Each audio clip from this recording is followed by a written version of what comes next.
Good, everybody, and welcome to this very special. Well, it wasn't going to be very special, but because we were going to react to it anyway. However, this is going to be very special because, as of the time we're recording, we hit 1,000 subscribers! Woo! Yay! I cannot believe we actually hit the mark. So, for those who actually supported us throughout this whole journey, thank you so much. And thank you so much for subscribing if you have subscribed to the channel within the last few days. And honestly, I definitely think the Collapsible Bee documentary did it. So guys, thank you so much for all of your continuous support, and thank you for your feedback as well. I've been receiving so many wonderful comments on the channel and on the videos lately. So thank you so much from the bottom of my heart. And hopefully we will get through this animation because it is longer, because we did the animation reaction last year, but this year it's going to be a little bit longer. But it is going to be very exciting because there are little bits of detail that we didn't see last year, but who knows. But until then, I want to creepily move on. But before I do that, we've got to introduce our lovely panel of historians. So with us, we have Thomas Andrews. Good evening, everyone. We have our amazing DK. Hello, hello. Who's also recording this, by the way. Thanks, DK. You are welcome, and hopefully this time it'll go straight to my video editor this time around. Yeah, so we had a little bit of problem about that, really, because this is our second attempt of doing this as well, because we did record it first time, but unfortunately everything went wrong. So this is the second time, and as Thomas always said, second time's the charm. And finally, we have our Mr. Britannic himself, Jake. Good evening.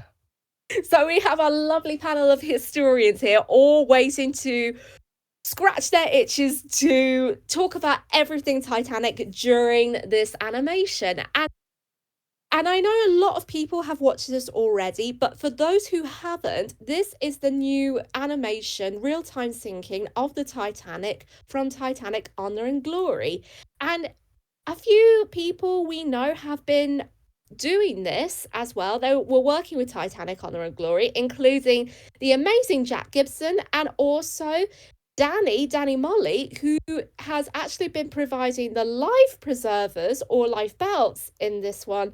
And also Tony has been a part of it as well, Tony of Tea and Me. So this is really exciting because Titanic Honor and Glory have been getting into big depths recently. So this is really exciting for us, just as much as it's exciting for them. So even though we've seen it before, we definitely have a lot of information to pick up compared to the failed attempt for the first time round. But what we're going to be talking about is something that has been explained before, but Thomas Andrews has brought a lot of more information onto the table, so we cannot wait for that. And then also DK and Jake have been doing the same thing too.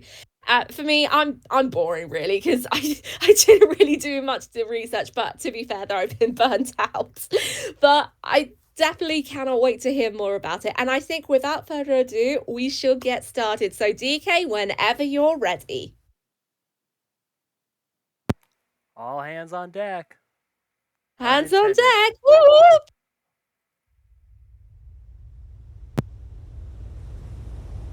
Right, so we are just about coming up to the first stretches of the Titanic's journey. So who would like to go first to explain what happens here? I could. It's right now a few minutes to 10 past 1. As you can see, 11:35.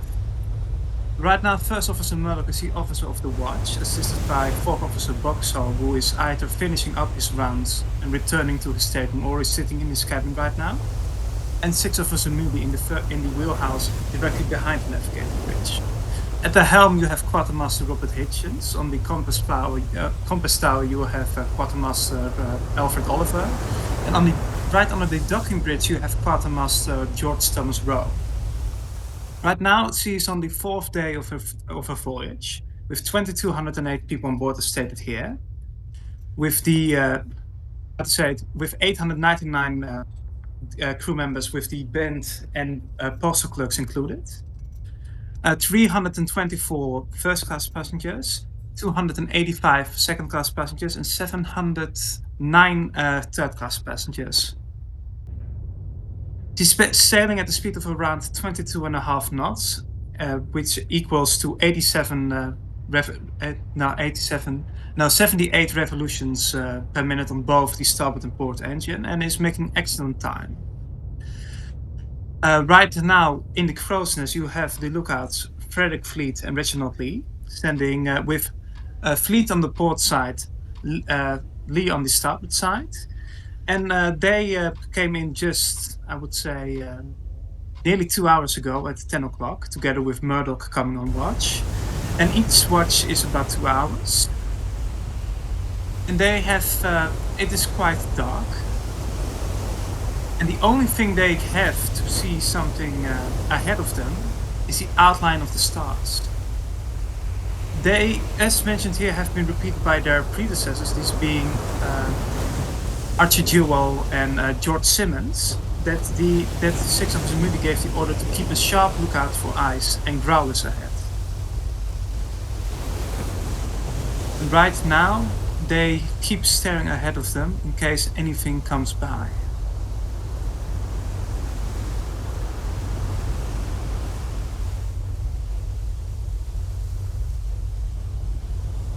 Right now, the expectation is perhaps that the ship would arrive Tuesday evening instead of Wednesday morning. But the weather is fine and the sea is as calm as could be. Slowly but surely, an object is sighted dead ahead.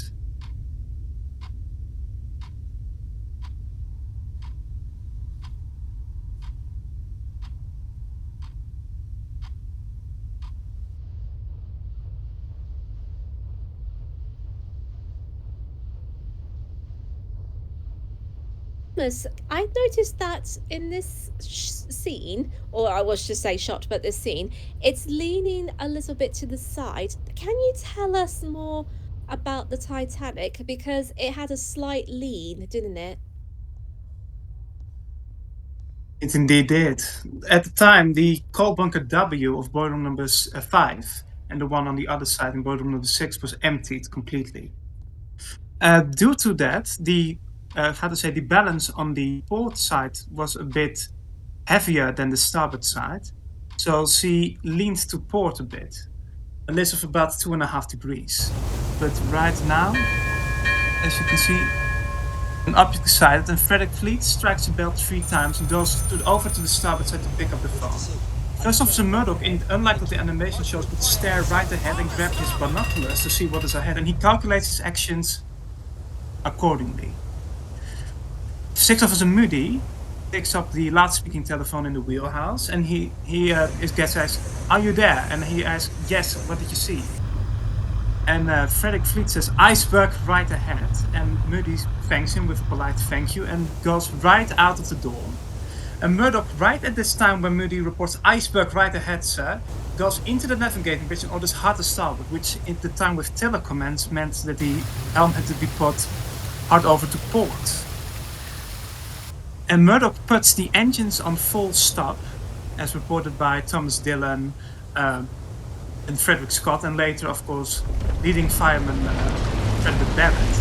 And now she's out on the starboard side, opening her forward 6 compartments, these being the forepeak tank, the forward 3 cargo holds, boiler room number 6, and coal bunker W in boiler room number 5.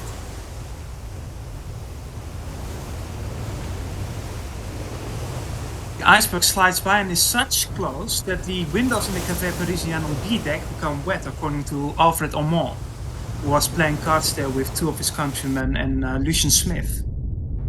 The ships, due to the order hard to port later given on by First Officer Murdoch, the ship is able to port around her a bit. No, not port around her, but avoid any further damage amidships. The iceberg is seen going. The damage is 2 feet above the scope of plates reported by leading fireman Barrett, as seen in the quote here. And he and the engineer he was talking to, John Hesketh, they make their way out of boiler room number 6 right away into boiler room number 5 right before the vertical watertight door closes, which Murdoch closed right during the impact. Right now, the ship has suffered a fatal blow. Captain Smith walks right onto the bridge, and Fourth Officer Boxer, whose whereabouts are very controversial. I believe he was in his cabin at the time and felt the collision and went outside, unlike what others believe that he went outside as soon as he heard the 2 bells. And he asked what happened.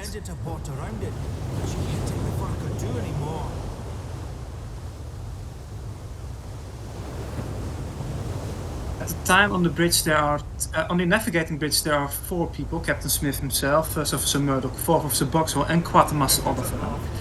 And Oliver is being ordered to note the time, and Sixth Officer Moody, who is still in the wheelhouse, has put it in the ship's log.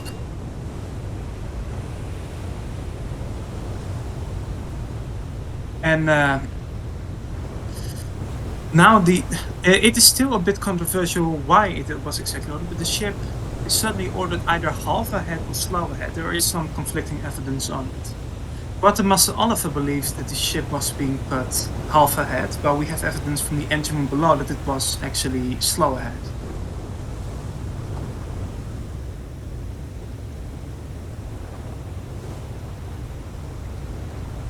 But right now, the ship is proceeding forward again, and Fourth Officer Boxer went on his damage inspection right now on his own accord. He wasn't ordered, as he would later put it. And he would go down to 3rd class and would find no flooding there. Right now, there are questions all about the ship, why the ship has stopped, why the engines briefly stopped before, and why there was a brief and small jar.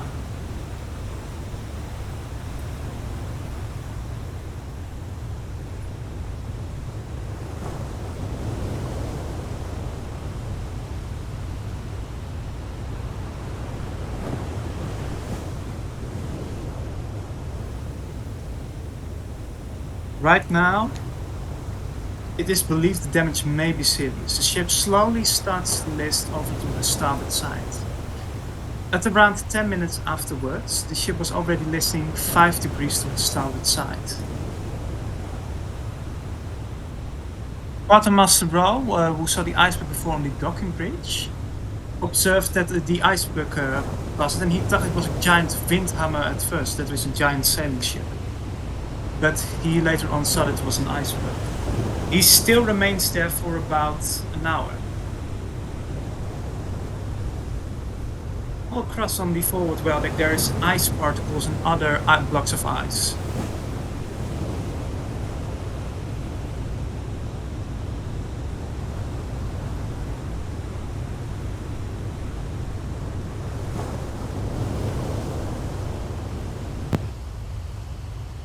Alright, like Thomas Anderson stated, we say that the Titanic does have a 5 degrees list for starboard, because you have to remember the ship prior before the iceberg collision had a slight 2.5 degrees list because of the shifting of coal from one side to the other, because they had to put out a coal fire that has been burning since the ship left Southampton. Now, coal fires are pretty common on steamships, not gonna lie, and the only way to put it out is basically move the unburned coal from one side to the other and douse the flames as you go. And of course, we see our first glimpse of the water inside of one of the cargo holds. And to be fair though, it is kind of unsettling seeing that water down there. It is a bit of a mistake, however, since above that hatch there was a tarpaulin, a canvas, so to say. But the disturbing thing is they saw that canvas ballooning up later on. And it was widely reported by a handful of survivors that they saw that ballooning up as they looked down or even were near it. So it should have been carpet in fact. Right now there is a lot of steward calling buttons being pressed, such as the forward cargo holds on the orlop and tank top are making water. And it floods up the cargo hatches as well. For example, the mail room on the orlop deck, the water from it didn't came from the damage itself, but rather from the cargo hatch itself. It flooded up from there.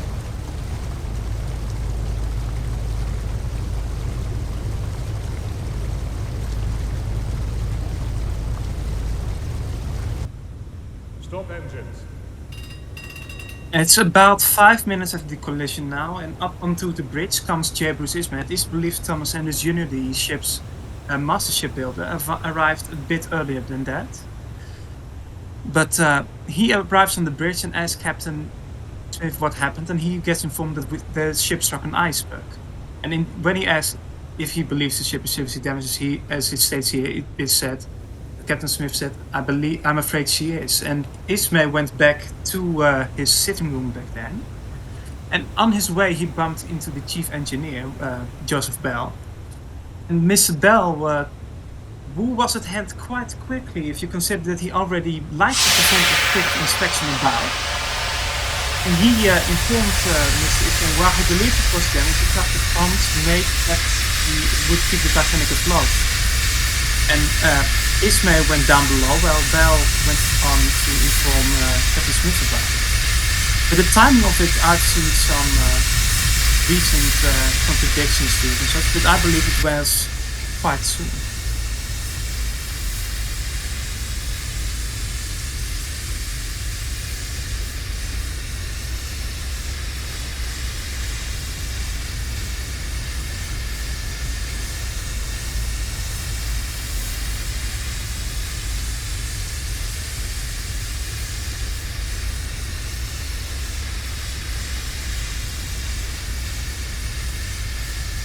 But right now there are damages are being performed. Professor Boxall is now returning back to the boat deck. He finds no flooding on G deck or F deck, depending on which account you believe in, but he went down as far as he could go.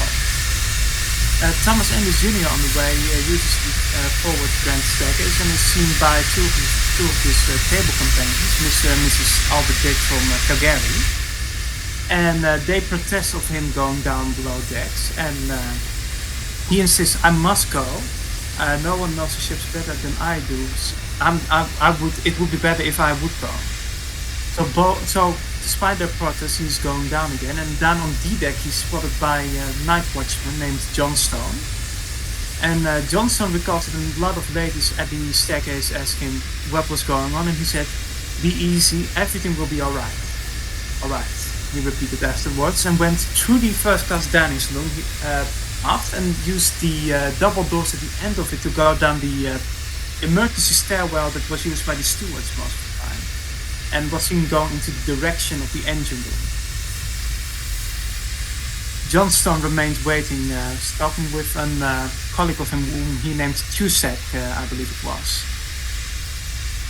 But right now, there's a lot of talk what exactly happened, and orders are being given around below decks as well to drown the fires of the four double-ended boilers in boiler room number 6.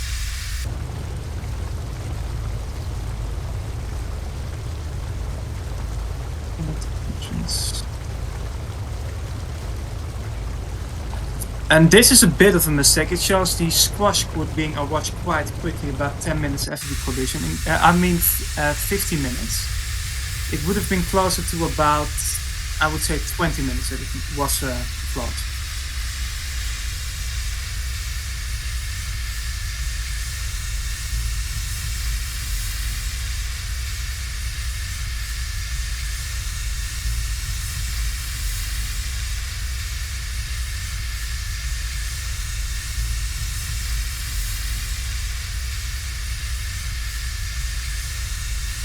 But right now it's 10 minutes after the collision. The ship is listing 5 degrees to her starboard side. This is noted by Quartermaster Hitchens, who describes Captain Smith coming into the wheelhouse and looking at the inclinometer, which indicates the list of the ship.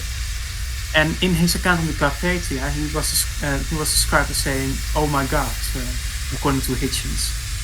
And Boxhall now returns and is ordered to go below and find the carpenter to make him to let him give a sound of the water around. And on his way, potentially, he bumped into the carpenter, presumably John Maxwell. And he informs the captain wants you to sound the ship and such. And he reports that the tarpaulin of the forward cargo hatch is ballooning up. And on his way down, he also bumps into Jago Smith, who is one of the British postal clerks. And he informs that the mailroom is making water. And with that news, Boxall sets on to see the mailroom flooding for himself.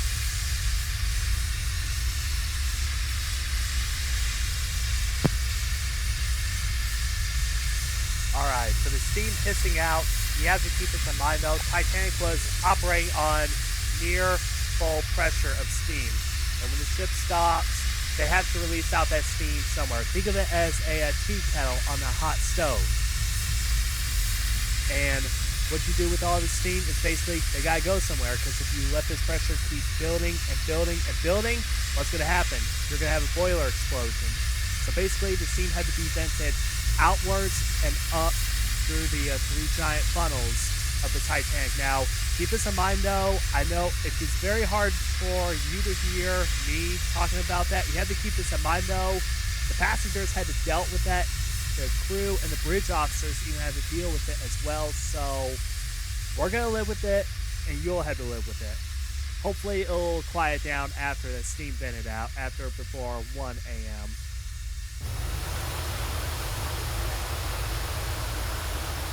As Dika mentioned, the ship had, of course, 24 of her 29 boilers on at the time.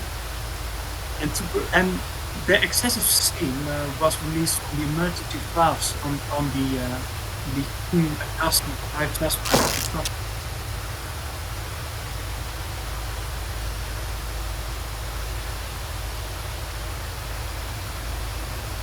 Right now, it shows the water pouring down the spiral staircases into the fire, and it was reported indeed happening by, I believe it was Buchan.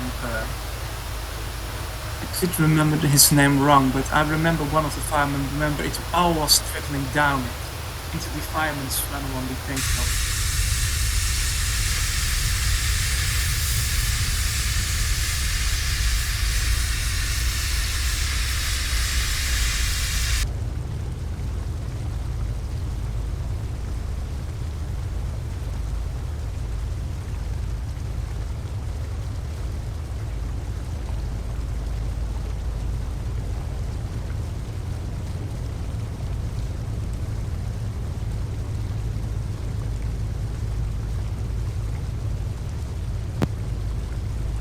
Yes, I can do that.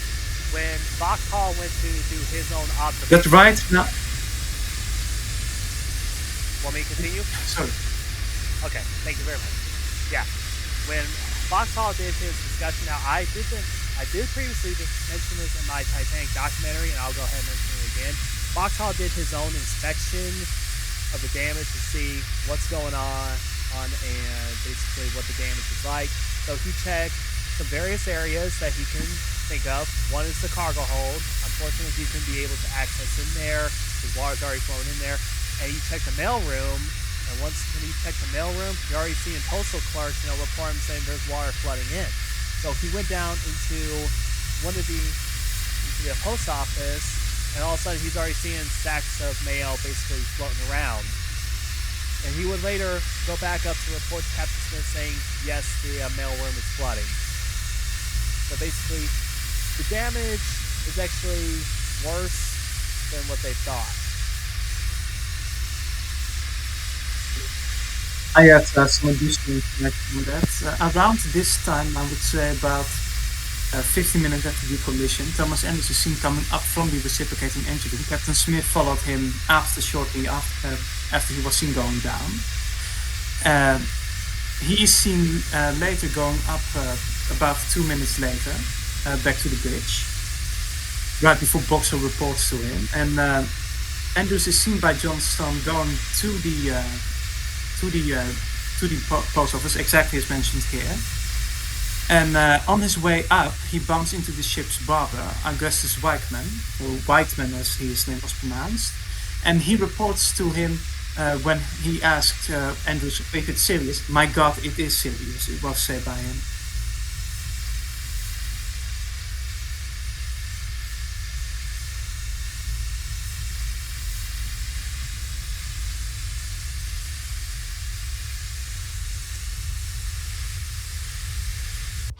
So right now, the ship slowly starts waking up again, even though the order to muster the passengers isn't given just yet.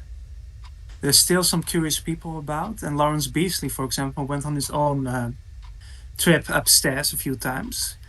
And he even went into the smoking room and he spoke there to a Scottish engineer whose name sadly escaped my attention. He gets informed, I'm quite good at distance at estimating distances, and I believe the iceberg was about 90 feet high, to say it. He returns back to his cabin, and I believe it was either this time or the second time, and he sees her fixing his tie at the end of the corridor, and he asks, is there anything fresh? And BC says that not much has happened, and the man invites him into his cabin, and he says to his companion who is in the cabin, he doesn't want to wake up anymore. And he said, the companion in bed said, just leave me asleep, please. It takes more than an iceberg to get me out of my warm bunk.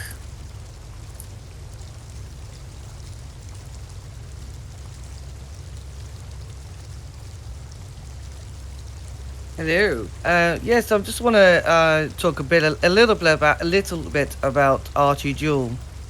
Archie Jewell was one of the lookouts on board Titanic. In fact, he went off duty around, I'd say, 40 minutes around that time before Titanic struck her iceberg. He was relieved by him and George Simmons was relieved by Frederick Fleet and Reginald Lee. Archie Jewell was born in Bude, Cornwall, and at the time he boarded Titanic, he'd actually transferred from the Oceanic to Titanic, and which he had worked on the Oceanic for quite a few years, and in fact, it is believed that Archie was engaged. Archie was engaged to be married at the time. Although he didn't quite marry his fiance for a couple of for at least a year or so a couple of years after the Titanic. Archie was after the sinking of the Titanic. He boarded lifeboat number 7, but after the sinking of the Titanic, Archie was very traumatized by the sinking. He wrote letters to his sister explaining how he would suddenly burst out crying after the sinking of the Titanic. He remembered the cries and the screams of the people on board the ship, and then after the ship sank, and he was very PTSD. He probably did suffer with PTSD afterwards. Then Archie became an able seaman on board the HMHS Britannic, which was the third sister of the Olympic class. So the third sister to the Titanic, the younger sister, which was requisitioned as a hospital ship during the First World War. Archie would go on to survive the sinking of the Britannic when the Britannic struck a mine on the 21st of November 1916 in the Aegean Sea. Archie would basically survive the Britannic through the skin of his teeth. He boarded a lifeboat that was caught up in the propeller and the still turning propeller that was now on water level, because as you imagine, Captain Bartlett was trying to beach the vessel. Archie gives a very vivid account of his surviving the Britannic. Sadly, a year after the Britannic sank, Archie would sadly die in the sinking of the HMHS Donegal, which was another hospital ship.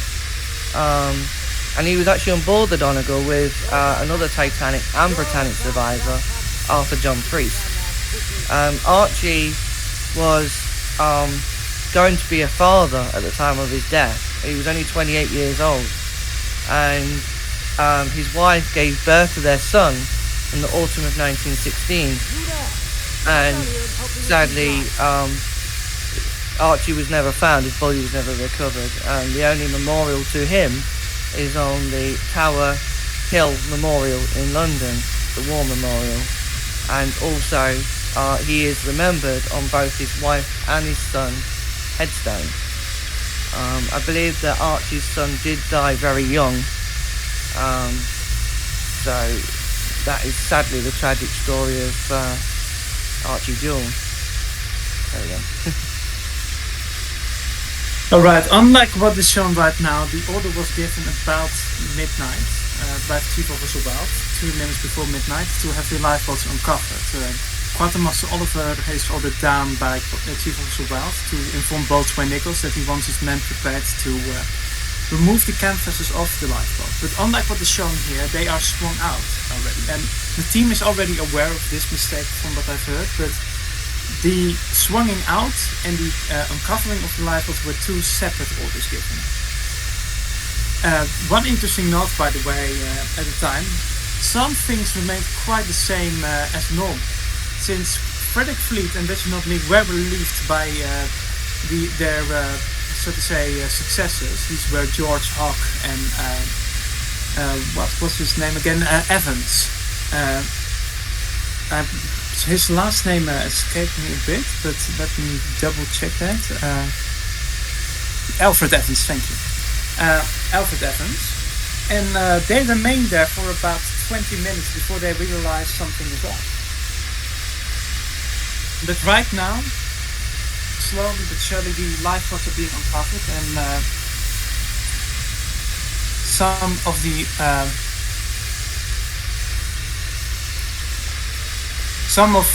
officers are involved as well. And 4 Officer Boxhall, who shortly after his final report to Captain Smith, who after they said that the mail room is flooding, goes off on his second damage inspection.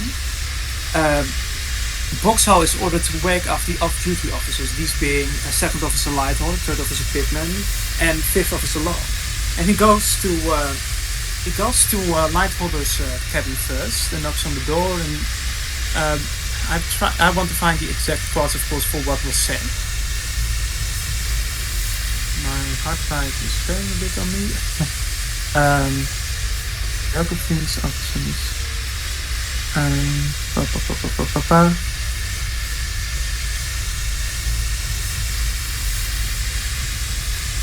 Right, what was being said was, we struck an iceberg, and Lighthorn has, I know we have struck something, and Boxhall finishes with, the water is up in F-deck in the mail room, and goes off again. Lighthorn needs no further work and goes on to dress directly. And he goes to Pittman and reports the same. And Pittman says what happened, and he gets informed also we struck an iceberg. And Pittman goes on directly dressing up, so to say, about the damage that he heard. And he also goes to 5th Officer Lowe's cabin, and Lowe sleeps likely slept through the entire warning that he was given.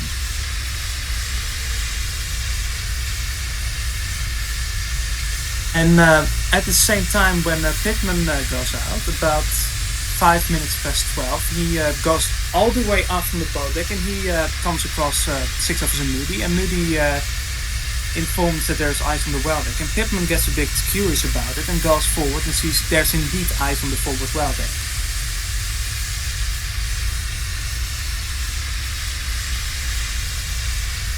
To talk about the lifeboats, because the lifeboats are just spinning out just now.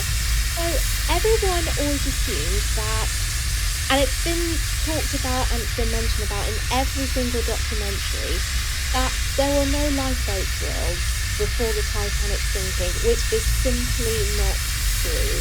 In fact, during the lifeboat, there were a few lifeboat drills, and two occurred in Belfast, and a couple did take place in Southampton before the ship left Southampton docks, and this included the test run that was on the 9th of April, and there were some drills on the early morning of the 10th of April.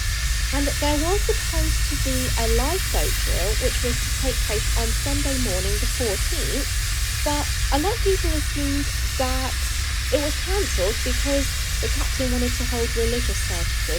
However, this is not true, because according to accounts by Archie Jewell, the real reason why it was cancelled was because of strong winds. And you can imagine really that if you were to do a lifeboat drill in strong winds, that could be seriously dangerous. And that is, I believe, the main reason why the lifeboat drill was cancelled. So everyone was prepared when the lifeboats were lowered at the time of the sinking, but just because there was a panic and a rush, it just made everything a bit hesitant. I have something to say, of course. One popular misconception is that this drill was also meant for the passengers, and at the time of the disaster that wasn't quite common. It was in fact meant to be a drill for the crew. Since the crew had been assigned to boat lists the days before by First Officer Murdoch, and as mentioned before, there are some different explanations as to why the drill was cancelled. For example, you have Archie Jewell saying it was because of the winds. But then you have, I believe it was George Crow. Let me find the exact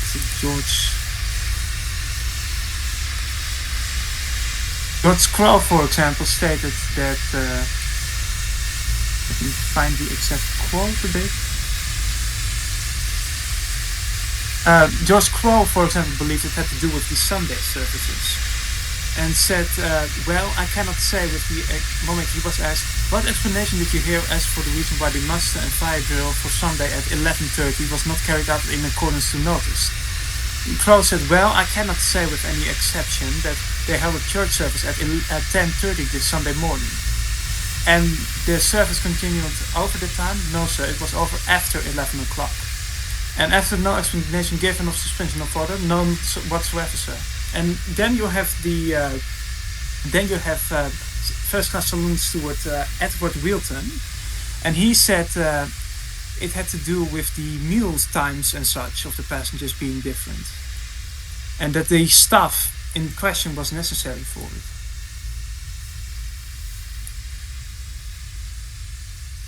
But another reason, and I mentioned that before in our previous recording, was also that there was a sudden change of regulations regarding the muster of the crew on sea, since the engine crew on board the RMS Oceanic weren't too keen that they got the feeling that they would be unpaid for the drill and such. So there was nearly a mutiny on the Oceanic the year before, and with that regulation change, the crew was a bit hesitant to keep, so to say, lifeboat drills on sea instead of in New York. But right now the damage inspection is wrapping up a bit, with Captain Smith seen in company of Percy McElroy going into the direction of the stairwell leading to the squash court, post office and baggage rooms. And at about 10 minutes past 12, he's seen there by stewardess Annie Robinson, and Thomas Andrews joins them and says, well, 3 have gone already, Captain. And I believe, and that is a bit against the general view of it all, I believe Andrews already gave there that the ship wouldn't survive the night. And the evidence I would gladly discuss of later. Let me see. And we are exactly about 10 past 12, as you can see. But the water is now seen being 6 steps away from flooding onto the E-deck already, from that small stairwell that leads to the squash court. And we see so we see so up close a bit how it would look. The bottom line is that it looks quite worrying already.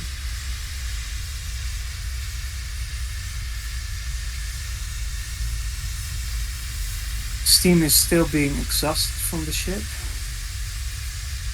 and it's only a few minutes after the passengers, the stewards are being ordered to muster their passengers up and to prepare themselves for full evacuation. The order is to make sure they are warmly dressed, have their lifebelts on, and go up to the lounge until further orders are given. And about this time, the band is seen going up by Violet Jessup. At least he sees Jock Hume, who I personally believe to be the first violinist of the restaurant trio. And he says that they will play a lovely tune to cheer them up a bit. And this is about, how to say it, I believe it was a bit later, about 15 minutes past 12.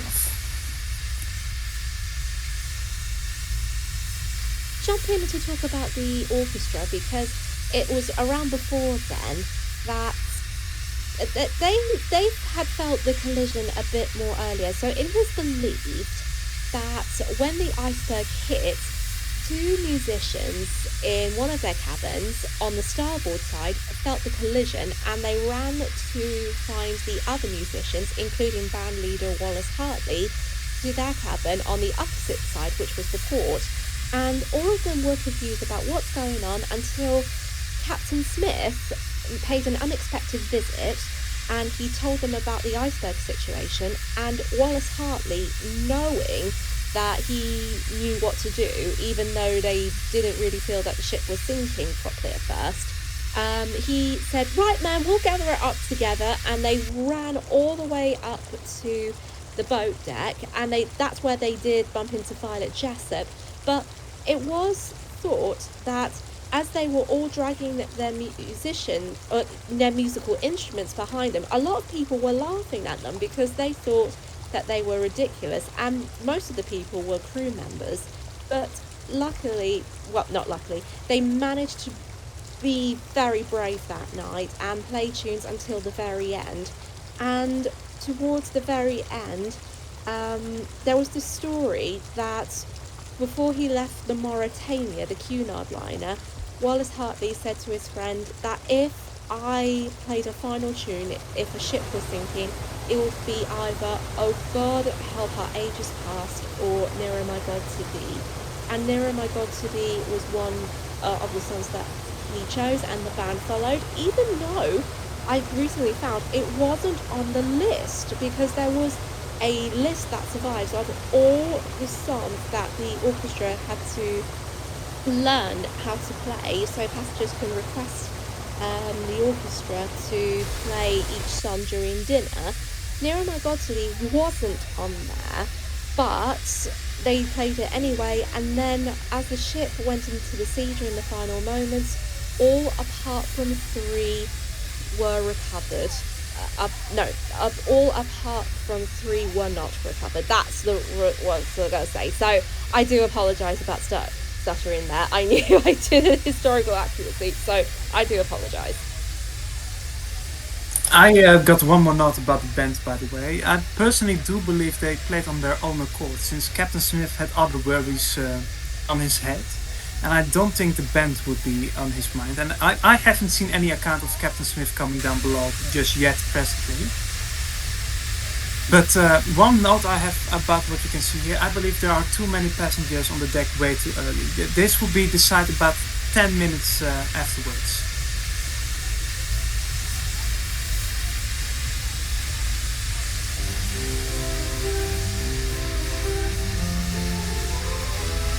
Yeah, I just talk about the band in general, especially in the Edwardian era. The band were hired by a totally different company. It wasn't White Star, it was Black Brothers, and they were put on. And usually what would happen is they would be given what they call a music sort of list, and they would be numbered.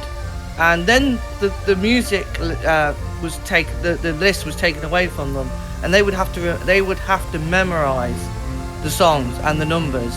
And if a passenger said, "Could you play me song number 2 or song number 3?" they would have to remember what that song was. And also, if any band member was weak at playing something, they would be scrutinized very much so by the passengers. They would be talked about right in front of them. They were not seen. They were sort of part of the furniture, sort of background music. To have the ambience. They weren't really seen as people. And that's where usually the quote comes from, "Play me a number," which is basically they would have to remember exactly what number they would have to play. And if they didn't know the song or didn't know the number, they would be talked about, and that the passengers wouldn't have been shy in telling and talking about them amongst their friends. It's just the way they were. And music in those days, it wasn't, especially in polite society, it wasn't music that was supposed to make you move your body, because dancing and moving your body was seen not very polite, or seen in those surroundings. It was just more very ambient music, sort of Alexander Ragtime Band and so forth. One fact about the Alexander's Ragtime Band that you just heard in the animation, it was actually released a week before Titanic's launch. And also previously, another thing is, since I like the Marconi operators, they have been ordered to not send out a distress order yet, and so at this moment they are aware of Titanic's situation, of what's been going on. So all they're doing is basically transmitting a backlog of messages that they had, because the Marconi system went down the night prior before the collision, which was on the 13th. And when Titanic was actually transmitting to Cape Race, which is a land station about hundreds of miles away, you have to keep this in mind though. The Titanic is using a spark gap wireless set. That basically means that the fainter the dots and dashes, the louder you have to turn your headset up. As Jack Phillips was basically transmitting to Cape Race the backlog messages, he gets a message from the California saying, "Say, old man, we are stopped and surrounded by ice." This came in at a loud ring. Jack Phillips ripped off his headset and basically transmitted to the California and told him, keep out, I'm working Cape Race, jamming. There could have been a nicer way to say it. Maybe BDD for stop transmitting NWL. But then again, Californian kind of took this as an offense inside, and their only operator, Cyril Evans, basically shut the wireless system off for the night and went to bed, thus cutting off communication from the outside world.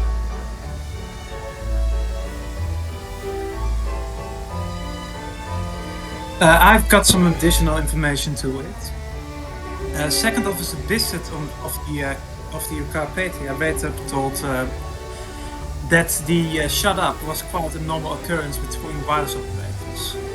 He also said that terms like "go to hell" were quite frequently used between operators and such. And an additional note I have is that the warning in question wasn't as important to it, since there was no position given and it wasn't a master service telegram as well. And one thing I have to correct, by the way, is that Evans remained listening for the Titanic for about 30 minutes after he got the message. So he would have listened about 3 minutes or something like that before the iceberg struck the ship. But right now, they do, depending on which account you believe, Bright is already up and about. And he's taking over the headphones from Philips quite soon and says he could turn in for the night. Beyond that, As mentioned here, by the way, Thomas Andrews Jr. now has concluded his estimation or calculation how long the ship has. He has calculated the ship has now to an hour and a half to stay afloat, and he's seen going up the forward grand staircase by Anna Warren, William Slopper, and Dorothy Gibson. And the former of the two, of the three, called him by the name Mr. Perry in this case. And I believe that mistake isn't because she confused him for Henry Marsh Power, who was the assistant manager of the electrical works of Harpenden Wolf, but rather because he was pointed out as being the nephew of Lord Perry, who of course was the chairman of Harpenden Wolf and quite a prominent figure of his time. But he's seen by Gibson and Slopper, so to say, pale and white and nearly green even, as if he has to throw up. But he's seen going up in a hurry, and Mrs. Gibson tries to stop him, but he pushes her gently on the side twice, according to her accounts.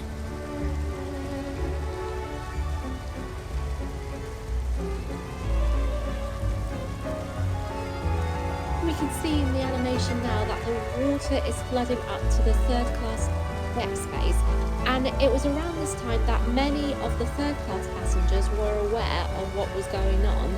And I did some recent research on this, and it is something that I'm really trying to dig my nails into because I still really want to understand the story, but I'm going to split the story into different sections because as time goes on it's going to escalate.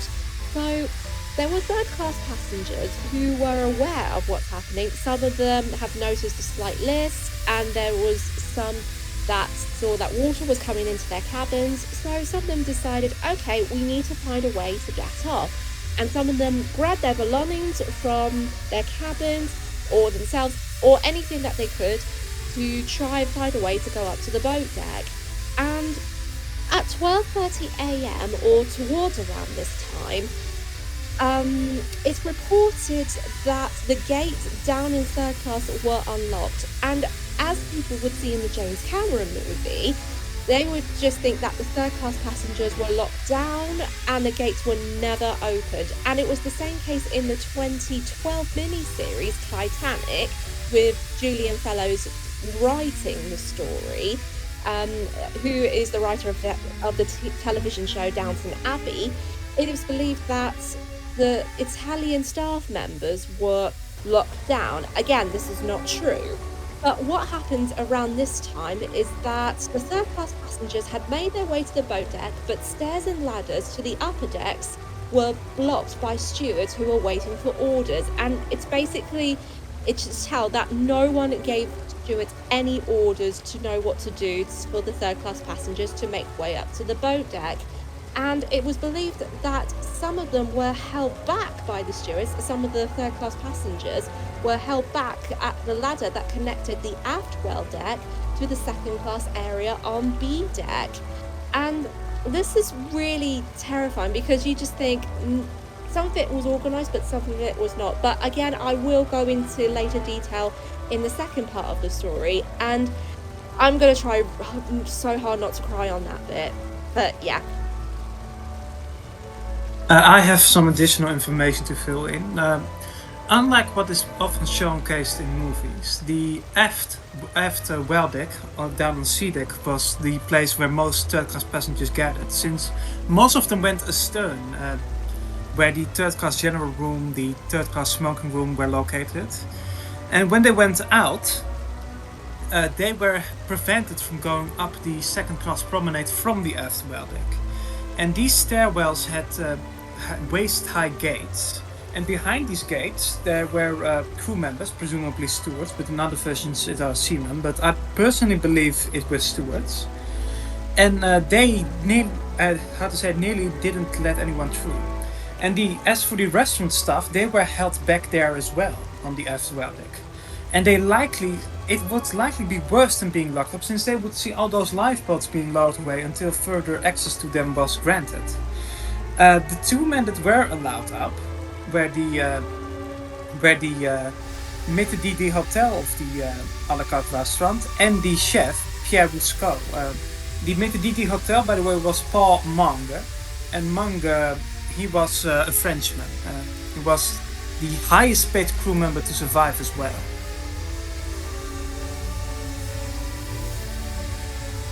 I believe, by the way, since the distress call will be sent out, it will be better to turn over to you, TK.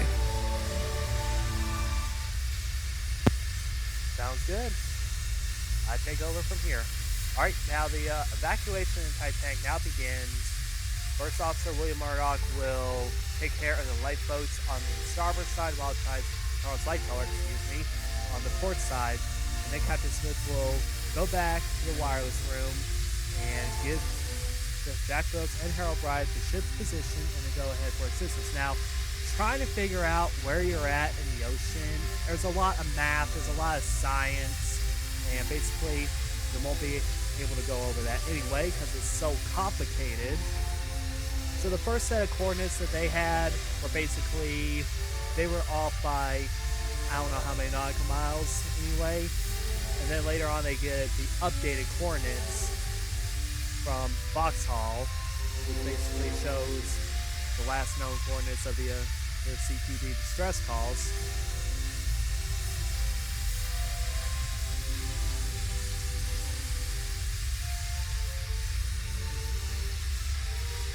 Now, with them trying to communicate with other ships like further out, and there we go, there's our first one right here. 41.44 north, 50.24 west. And the first ship that would actually be respond is the SS Frankfurt. This one is a German liner. Now keep in mind for this one though, is that since the Frankfurt is German, you would also have a translator on board. So basically, therefore, language barrier is kind of an issue there. So basically, the Frankfurt is going to be asking, hey, what's the matter? What's going on? What's wrong? Now, Temple, also another one, based on the other side of the ice field, while Providence is about 600 nautical miles away. None are close. And there was this video from Mike Brady that basically showed a map of all the nearby ships. There was actually one more ship that was actually further outside of the ice field, and that is the Parisian. Unfortunately, her Marconi system was shut down for the night, just like California. I got some additional notes. The reason why the position was calculated wrongly was because Captain Smith didn't use the dead reckoning at the time. That was calculated a bit before. So Smith came fresh from the Marconi room and he asked Fourth Officer Boxhall, should I send out a distress call? And Smith said, I already had. And Smith then turned the conversation, how are the men carrying out the work outside? And Smith said, Boxhall said, they're doing well, sir, but how serious is this? And this is the only remnant that survives of the conversation that Captain Smith had with Thomas Andrews. Mr. Andrews gives her an hour to an hour and a half. And it's a bit debated still when this was said, but it's widely believed that it happened at around 12:27 when Captain Smith returned. But Boxhall now goes into the officer's charge room and, knowing the ship would sink, calculates the more accurate position further on, which sadly isn't the 100% correct either. But right now the passengers are being mustered and so to say, getting to the lounge. And one interesting thing that happened that still is interesting to talk about is the couple in B78. A first-class bedroom steward by the name of Henry Samuel Etches came across the door and he knew an American couple was staying in it with the shortest name with the S.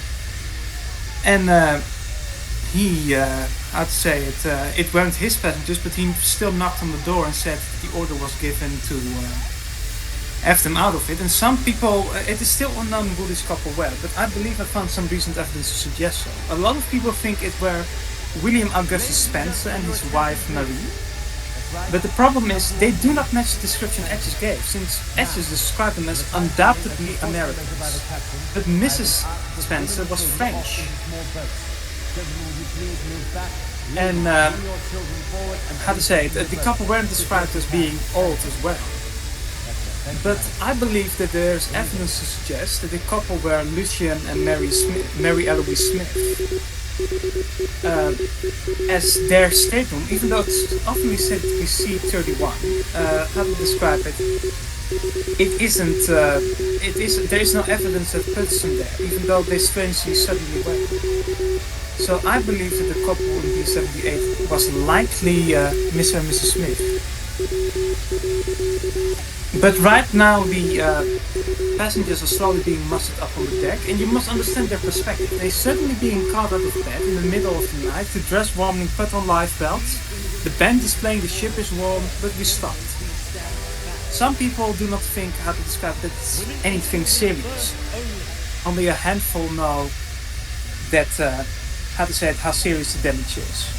But around this time, you have Fifth Officer Lowe suddenly hearing female voices in the officer's quarters. He goes out of his cabin and looks about, and sees a couple of women about, and he sees them wearing lifeboats and thinks, what is going on here? And he goes to, opens his curtain, and he sees that a whole evacuation is going on outside. In his pajamas, he goes outside then as well, and sees it firsthand. And he decides, I'll go back into my stateroom and go back inside to dress. And he does so, and he reports to First Officer Murdoch on the starboard side.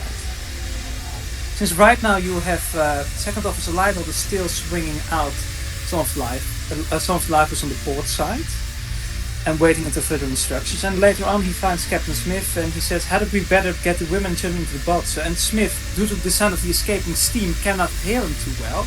And depending on which account it says, yes, put the women and children in the boats and lower away, or yes, or something like that. It's still a bit vague, but due to the escaping steam, communication between the deck crew preparing the lifeboats is very bloody hard at the time.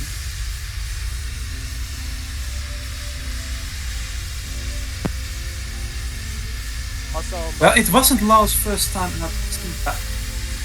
It wasn't Lowe's first time at sea, by the way. It was his first time on the North Atlantic. He had served on the Baltic and the Tropic before, but he never sailed to the United States, at least around the Atlantic, strangely.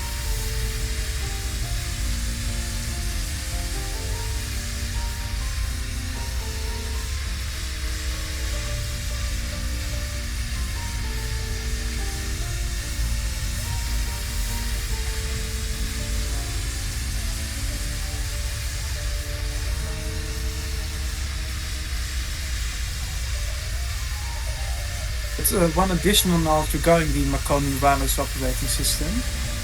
The escaping steam is such loud they cannot hear too much messages, and even they reported that to, I believe, the Carpathia later on, that they couldn't hear much of the messages coming in that well, since they were being a bit deafened by the escaping steam outside.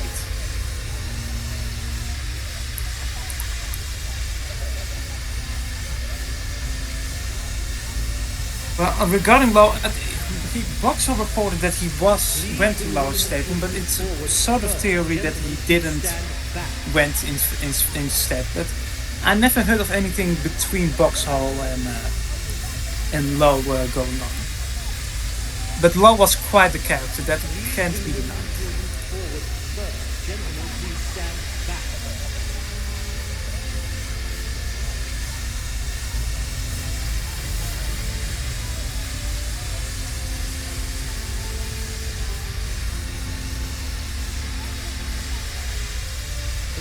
As quick as we can, ladies. That's it, here we go. yes, in fact, Right now, First Officer Murdoch is... sorry, you first. everything on time. Alright, Lifeboat 7 was actually the first one to be launched. So, number 7, there are some notable figures in this one. One of them, I actually did mention Please bring the women and children about forward. Gentlemen, George please Gibson, stand back. and of course, as Jake mentioned, Archie Jules in this one. And going back up, there's also another lookout that actually did board. It's George Hogg, who also boarded Lifeboat number 7 as well.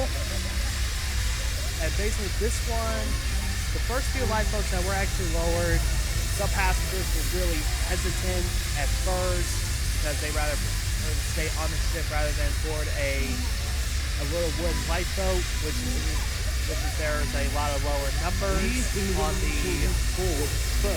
list of lifeboats that were actually lowered. However, there was one with the fewest number of people in a lifeboat, and there was also one with the maximum or surpass that number.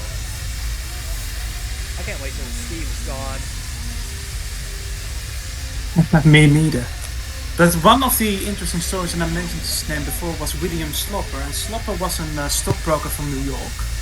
And during the night he dined before with William Fisher Hoyt and William Dawes.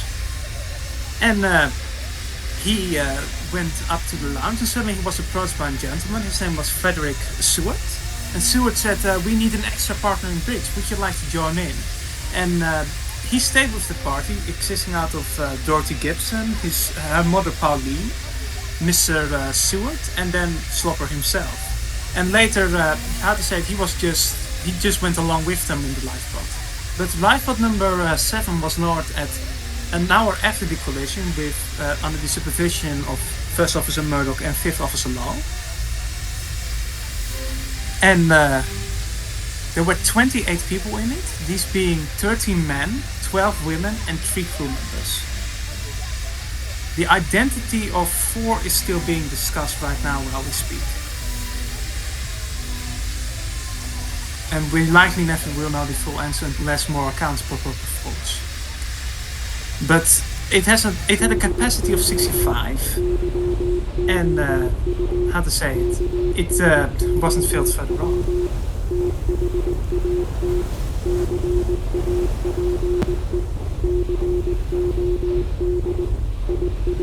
By the way, here's our Carpathia now.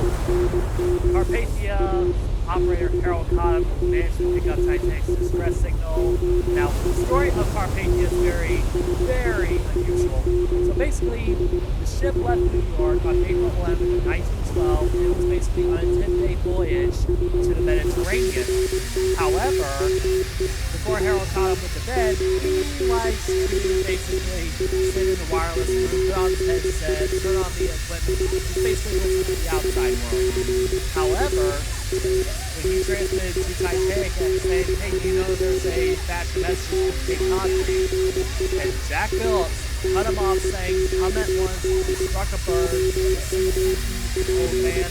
Now, old man, O-M means friend in Marconi slang. So basically from Harold Cottam, he was aware of what's going on, trying to soak it all in. And yes, now I tell my captain, you have to remember, Captain Arthur Rostron already went off to bed. So, Mr. Cottam took down the coordinates and basically ran to tell the officers on the Carpathia, and basically let them know, hey, Titanic is sinking, and basically officers for the Carpathia basically says, hey, somebody's pulling your leg. And yes, there are trolls back in 1912, like what we have on the internet today. So, Harold Cottam busts through the captain's quarters, and Rostron was furious, basically saying, how dare you break into my room, I'm the captain. No, I got the exact quote. He said, who in the dickens is this cheeky fella coming into my quarters? He said, I believe it wasn't something on the likes of that. I try to be close enough. But Rostron was assured twice by him if the Titanic was sinking or not. And he went out directly calculating the ship's position. But you must know, the Marconi room of the Carpathia, and I got a plan of it right now. Let me find it. It was on the roof of the second-class smoking room. So, how to describe it? He had to move all the way back from the smoking room that was a bit more astern, back to the bridge. Let me find it. Q note minus. There it is.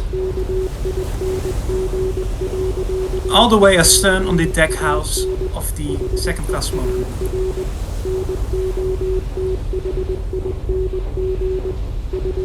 So he had to climb down a ladder to get there first.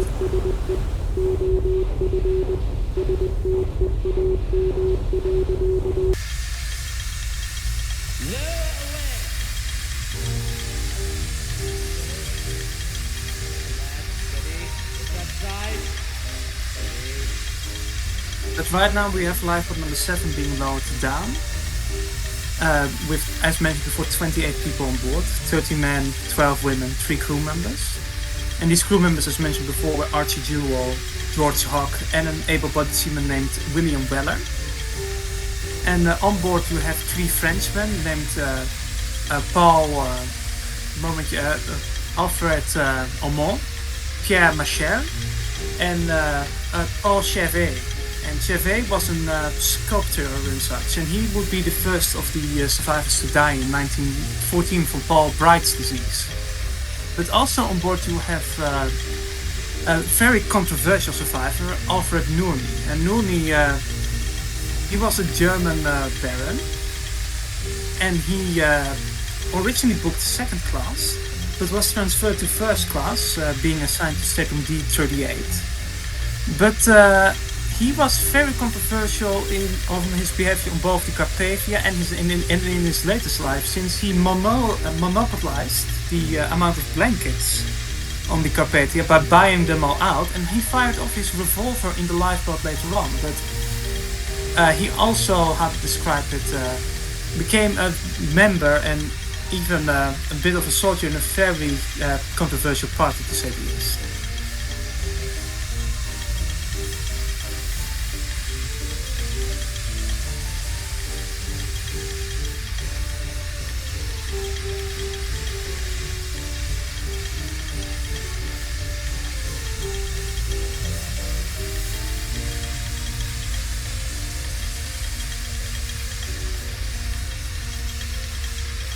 But right now, Third Officer Pittman is loading lifeboat number 5 at the same time, and he loads about 40 people in it. I do not agree with the number 36 in terms of the estimate how many people are in it.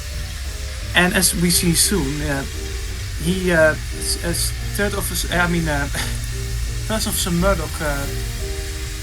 I want to give the exact quote, so to say, since it's quite an interesting quote, and it's quite sad it hasn't been portrayed in any movie just yet. He said, "You go in and take charge of this boat, old man, and look after the others. Keep in handy to come at the after gangway. Goodbye and good luck to you." Was said to him. Was said to Pittman as he stepped into lifeboat number 5. And Pittman, he didn't believe the ship was seriously damaged or in any sense, since he is the only officer that denied having a lifeboat on openly. Second Officer Lightholder admitted he had a lifeboat on.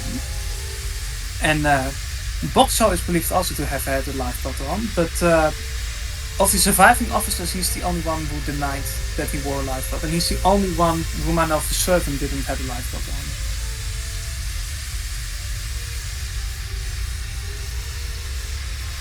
And we're nearly coming up to 12:45, where the first distress rocket was fired. And I wanted to explain a little bit on this section because Jake might want to add the next section to a group of people that are very, very special. Well, are going to be special in Jake's eyes in this video. So just around when the first distress rocket was fired, Stuart John Edward Hart, I hope I pronounced his name right, managed to gather 60 people from E-deck to the boat deck down in third class, and the distress rocket happened, and that's when all, if not most, third class passengers realised that something was really wrong. And in the midst of the panic down in third class, you have third class passenger Eugene Daly, and then Leah Ask and her son Philly, and a very, very big group of individuals, which I will leave Jake to because he really wants to explain it in detail. So Jake, over to you. Thank you. Yes, I just want to explain about a group of an amazing group of people called what we call them the Adigal 14, which were a group of people that came from County Mayo in Ireland. and they basically what had happened was a lady called Catherine McGowan came back from America. She'd emigrated to America a few years prior, and what she'd done is she'd set some boarding houses up in America, and she'd made it big in America. She'd made a lot of money, and she was coming back to pick up her niece from Ireland. Her name was Anna McGowan, or Annie McGowan, and she actually wrote a letter saying that she would be that her aunt would be picking her up and that she would be sailing on the Titanic. Anyway, when Catherine McGowan came back, she sort of, while she was there, she was sort of spreading the rumors or spreading excitement about America and the opportunities that American can give, and that sort of spread a little bit amongst the community. You know, you've got to think that in Ireland, communities were very close together, and everyone knew each other, because, you know, Ireland was very poor. It was a very poor country, and, you know, people made their money through farming and things, and it was quite common in that era, in the early Edwardian era, for families to emigrate to America. It was quite common in schools for the registrar to have a student that would say gone to America, and it was quite the fashion to send your families to America so that they could help bring money back to Ireland, or send money back to Ireland, just to help their families out a little. And these group of people came together, and they all boarded the Titanic together. Just before they boarded the Titanic, there were people that did give warnings to the Article 14 in particular, which stands out, is Delia McDermott, who, while she was walking with a couple of her friends, a man pulled her to the side and said, you know, there is going to be a shipwreck, and you are going to survive the shipwreck, but there are going to be a lot of people that don't survive. She kind of shrugged it off a little, and she'd also been gifted a hat, and it was quite rare for people in Ireland to come across a hat, and she felt quite attached to this hat, to the point that when on the night the Titanic was sinking, that she forgot her hat, and she was just getting into a lifeboat, and as she got into the lifeboat, she remembered that she left her hat, and she went straight back into third class, and came back up and got into the final one of the final lifeboats that was being launched, and she actually sort of slid herself down the rope into the lifeboat. Anyway, on the night the Titanic hit the iceberg, they were actually celebrating a birthday. It was actually Nora Fleming's birthday, which was a couple of days before she boarded Titanic. But she was baptized on the 14th of April, so it was kind of a birthday for her. And they were kind of celebrating. You've got to remember that third class were not... They didn't know... I mean, it was the first time they'd ever seen linen or silver, silver-plated cutlery, and they were using it, and they loved it. And some had never even eaten a banana before. It was just something that was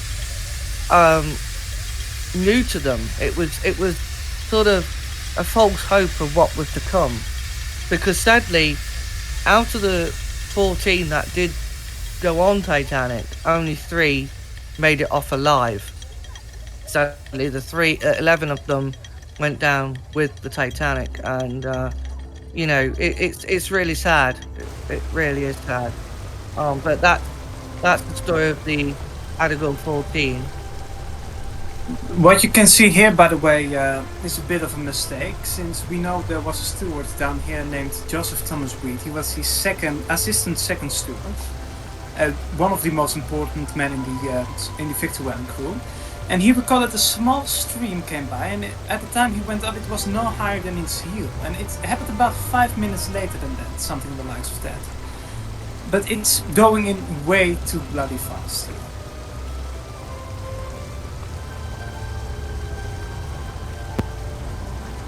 Alright. I got a little something left right anyway. Alright, the first rocket that we all saw was basically white and it's very accurate. Now the Titanic did carry rockets on board. Now it's not pretty much the color that signifies distress, it's just the timing. As we all know, Titanic did fire 8 rockets and those 8 were not in 1 minute intervals. In order for it to be distress, you had to fire at least 1 rocket every 1 minute. So keep in mind that the tradition goes as far as back as the early 1880s, authorized by the British Port of Trade, citing Section 18 of the Merchant Shipping Act of 1876, authorized the use of socket distress signals by passenger steamers and immigrant ships for indicating signals of distress in lieu carrying guns and rockets. Now basically, what the Californian is currently seeing right now is basically, of course, Titanic is slightly going down by the head, and they just see the rockets firing in the air, and they just didn't clue in what's going on. Now, of course, if I was an officer on the Californian, if I were seeing something like that, of course I'm going to wake up the wireless operator, see what's going on. Oh, I just realized steam stopped venting. Finally, eh? Thank you. But right now, the ship is making water quite forward on E deck already. And even though, how to say it, it's on E deck, it's primarily on the starboard side, due to the list of starboard being still present. One additional thing about the first distress rocket, of course, a light is sighted 2 points off the port bow right now. And how to say it, it has been sighted for quite a while, and the Morse lamp is already being used to stand where the Titanic was sinking.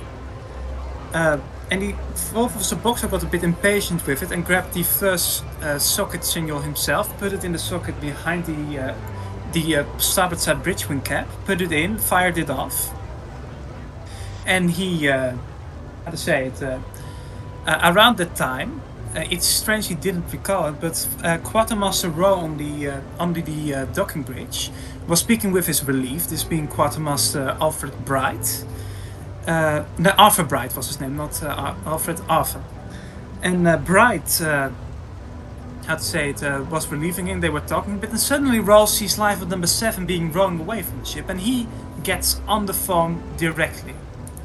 And the conversation that happened as followed, and let me find it. He reports one of the starboard lifeboats has left the ship. Do you know about this? And Boxall says, no, I haven't heard of any order to lower the boats yet. Is this Third Officer Pittman? No, I'm the quartermaster on the docking bridge. Do you know where the distress rockets are stored? Yes, I do. Fetch them along with me with the extra detonators and bring them to the bridge. Yes, sir. Rowe hangs up and goes down directly, so to say.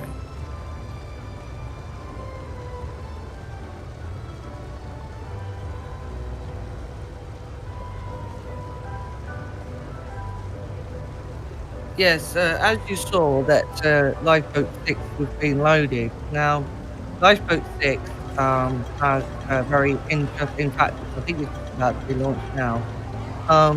It has a very interesting story, very famous story. A lady called the Unsinkable, or she would be later be called the Unsinkable Molly Brown, which Margaret Brown was a very, she had a very common upbringing. She wasn't exactly seen in polite society.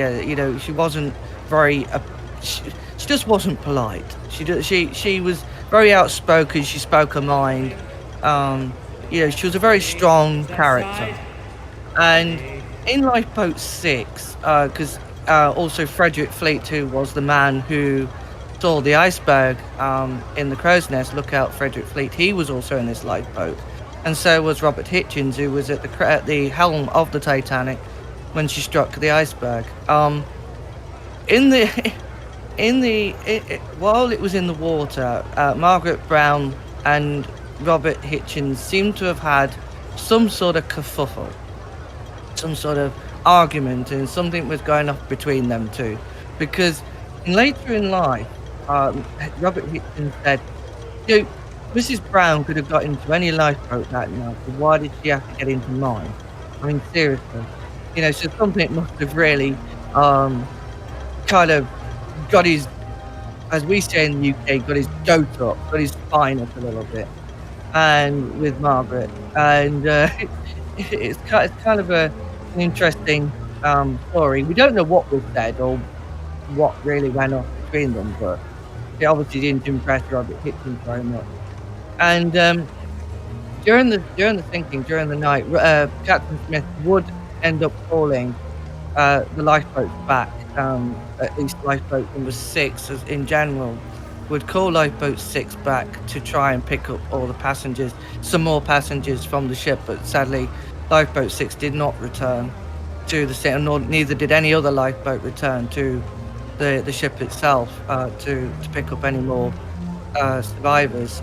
Also, the in lifeboat number 8, which is also going to be launched in a very short time, two interesting couple that has gone down with Titanic's history as a very famous story, which is the story of Mr. and Mrs. Strauss, Ida and Isidore Strauss, who'd been together for more than 40 years. They'd known each other from very young age, probably teenage years, and in fact, the interesting thing is that they actually celebrated the same birthday on the same day.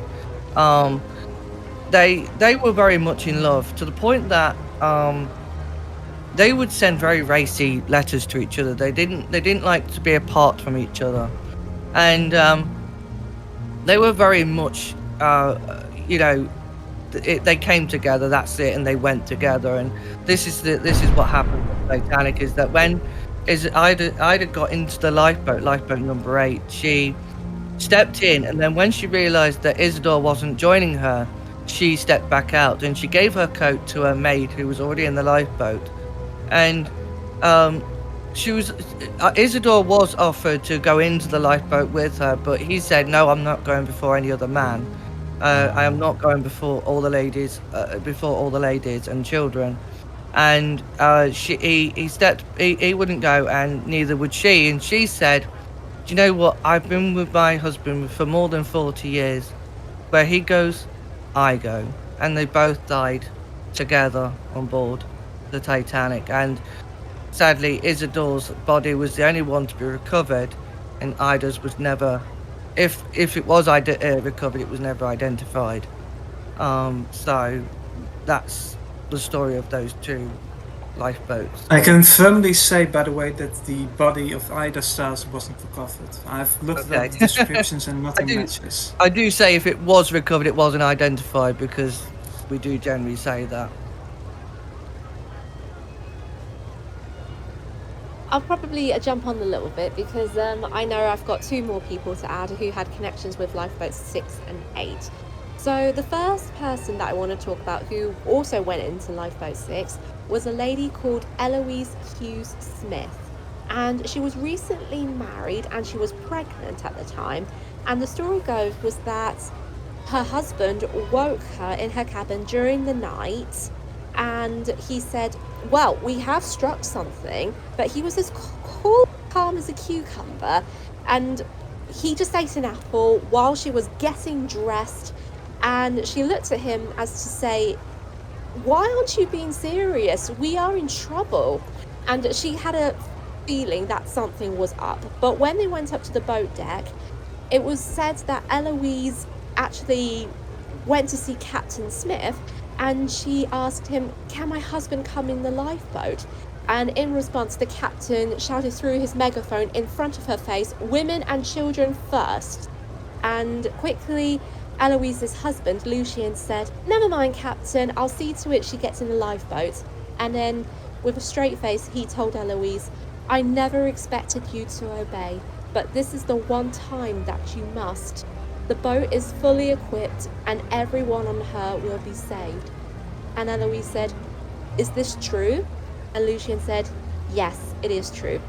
And Eloisa went into lifeboat number 6, and it was reported that through the lifeboat she continued to watch to see if her husband is still on the ship, but sadly his body was never recovered, and if it was never identified. And she actually went on to marry another Titanic survivor, Robert Williams Daniel. And then they got divorced years later, and she went on to marry one more time.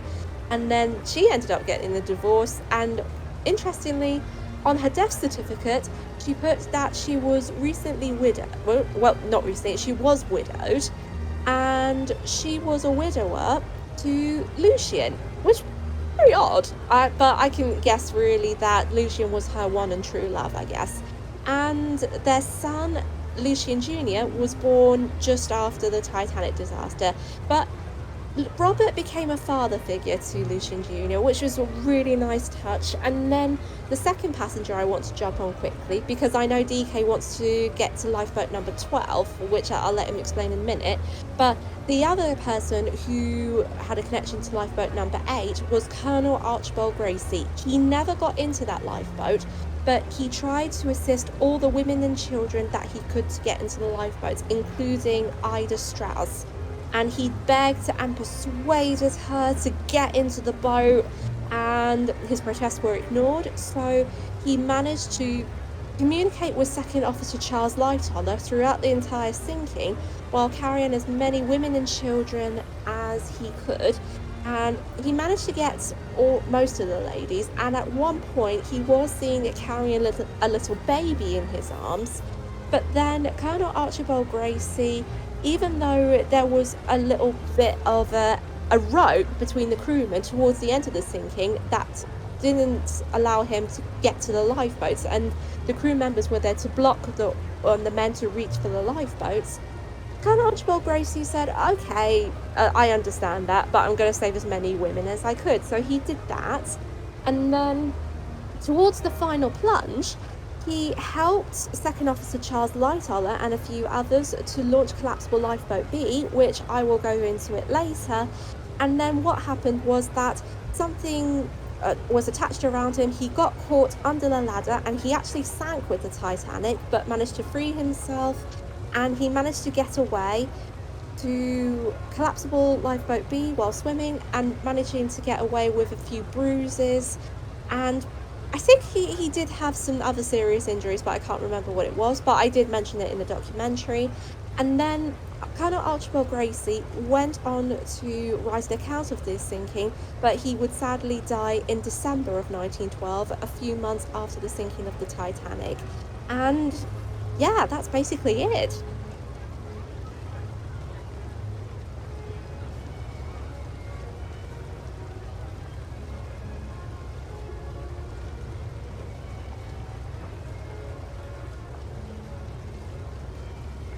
In the meantime, by the way, lifeboat number 3 has already also left the ship with 32 people, including Albert and Vera Dick from Calgary.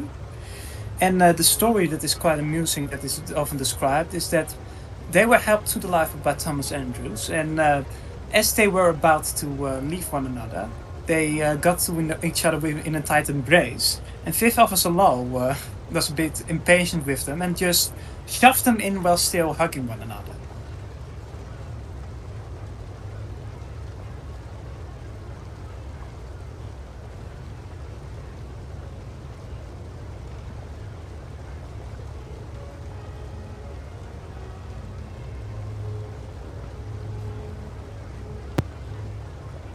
Alright, for lifeboat number 1, which will lower away in a few minutes, is one of the few lifeboats to be, actually the only lifeboat to be lowered with less than 13 people, which is actually 12 would occupy that lifeboat.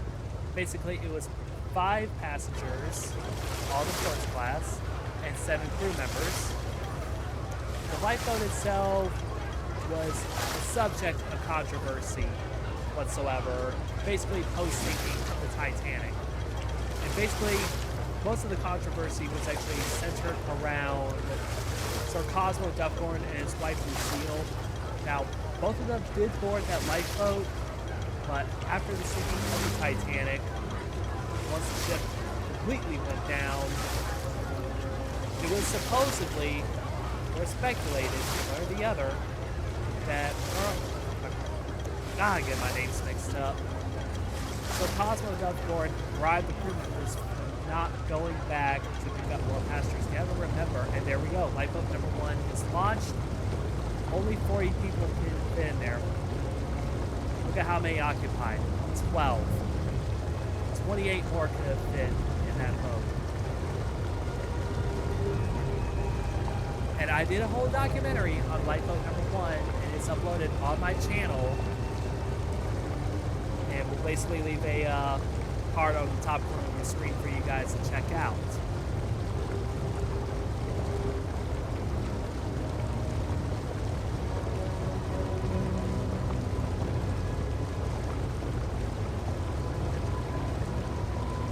But as indeed mentioned by DK, the majority of the people in it were 5 stokers and 1 lookout, which being George Simmons, and I believe his name was, I try to remember the name of the able-bodied seaman was in it. I don't recall names. But the other 3... Yeah. Names tend to No, go. yeah. But the other 3 passengers that were along with the Duff Gordons was the secretary of of Lady Duff Gordon, this being Laura Francatelli. The other being Mrs. Stengel. And the Boone saw his wife off in life number 5, and the other was Abraham Lincoln Solomon.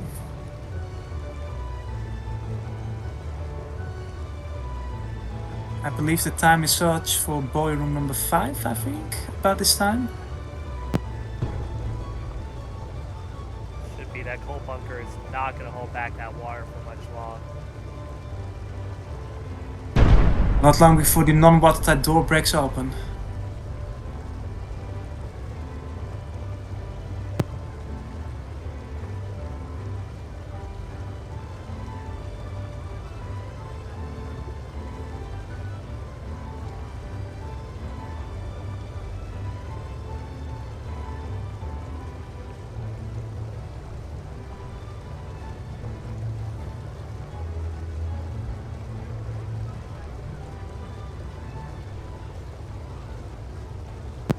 Yep, there it is, right there.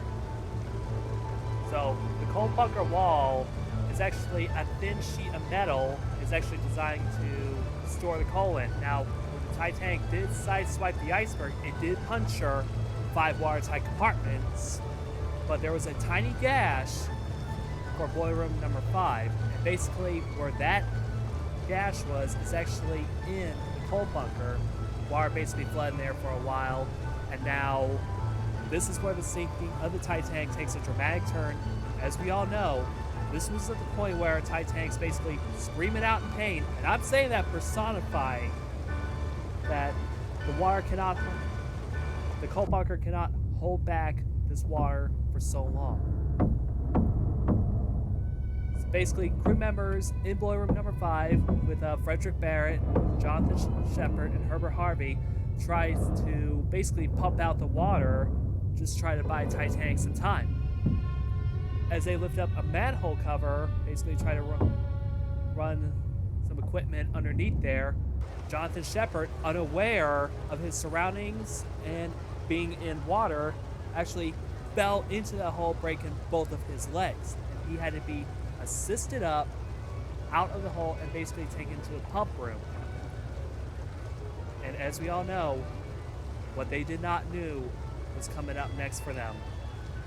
As that coal bunker wall bulging, basically trying to hold back that water, it was too great for that thin sheet of metal. And we're just gonna stay silent and let you see this for yourselves.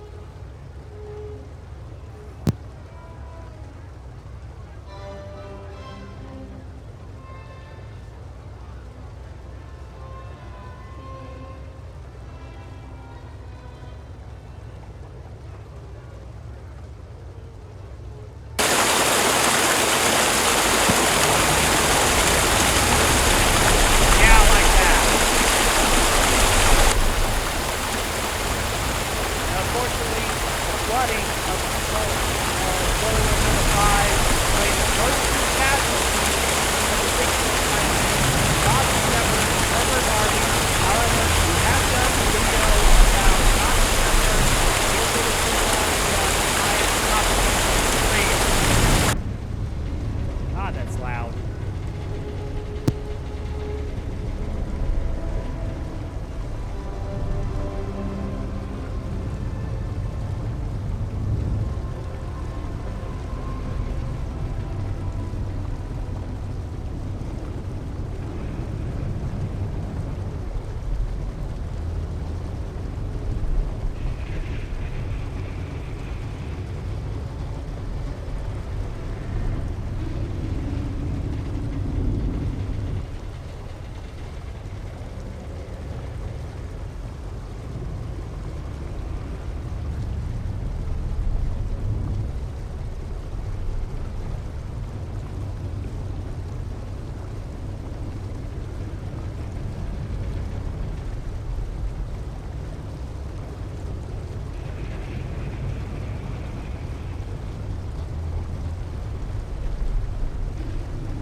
I don't know if this was mentioned before, but back to the wireless room, because I didn't know anyone would mention it. But this is a story that I wanted to share, how the CQD messages were changed to the SOS.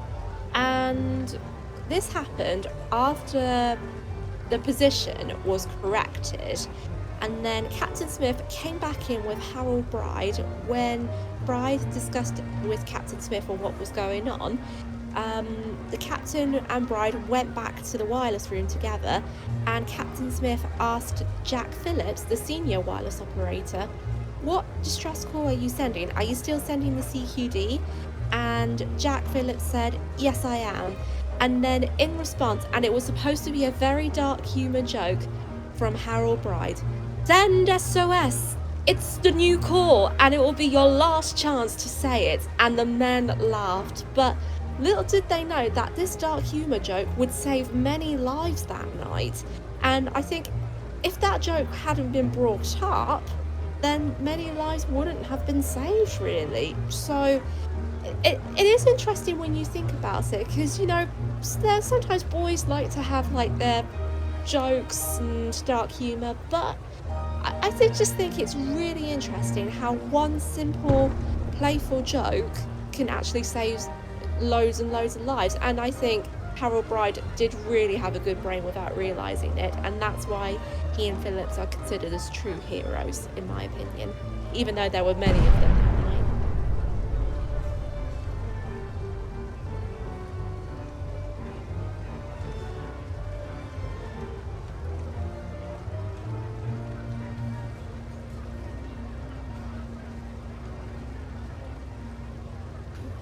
Yeah, I just want to talk about how the wireless was perceived in those days before, you know, the Titanic disaster and during. Is, you know, the wireless operators were not hired by White Star. They were hired by, they were from the wireless company, and they were brought on to basically supply passengers a little entertainment with the machine. You know, wireless was quite generally a new thing.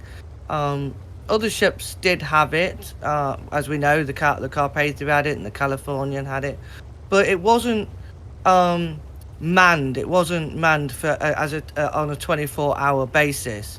Not, you know, it wasn't compulsory to do that. And the way these men made money, it wasn't from receiving and giving ice warnings or to receive ice warnings. It was just in between things.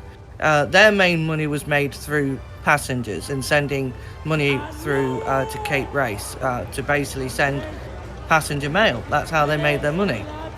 And basically, it wasn't the crew's job or wasn't the crew's main thing to basically take ice warnings very seriously. It wasn't. It was. You know. It wasn't. You know. It wasn't there. It wasn't there for safety. It was. It was only after the Titanic disaster that the wireless became as an emergency equipment, as well as sending passenger mail. And also the law was that the wireless machine had to be operated on a 24-hour basis. Um, many lessons were learned after the Titanic disaster, but that is one of them. And you know, we, you know, if it wasn't for the wireless machine, if it wasn't for that technology, many ships that night wouldn't have been able to, they wouldn't have known the situation the Titanic was in. It was only because of that piece of um, equipment, that piece of technology, that these men were able to send out distress signals to ships in the area. And, if it wasn't for those men, Jack Phillips and Harold Bride, they would have been once the ship had gone, that's it. They'd have had nothing. They'd have had nothing. No one would have known. No one would have known what had happened. So we have to appreciate what Jack Phillips and Harold Bride did that night, in particular Jack Phillips, for staying at his place for the entire time. These men were heroes, and we have to remember that.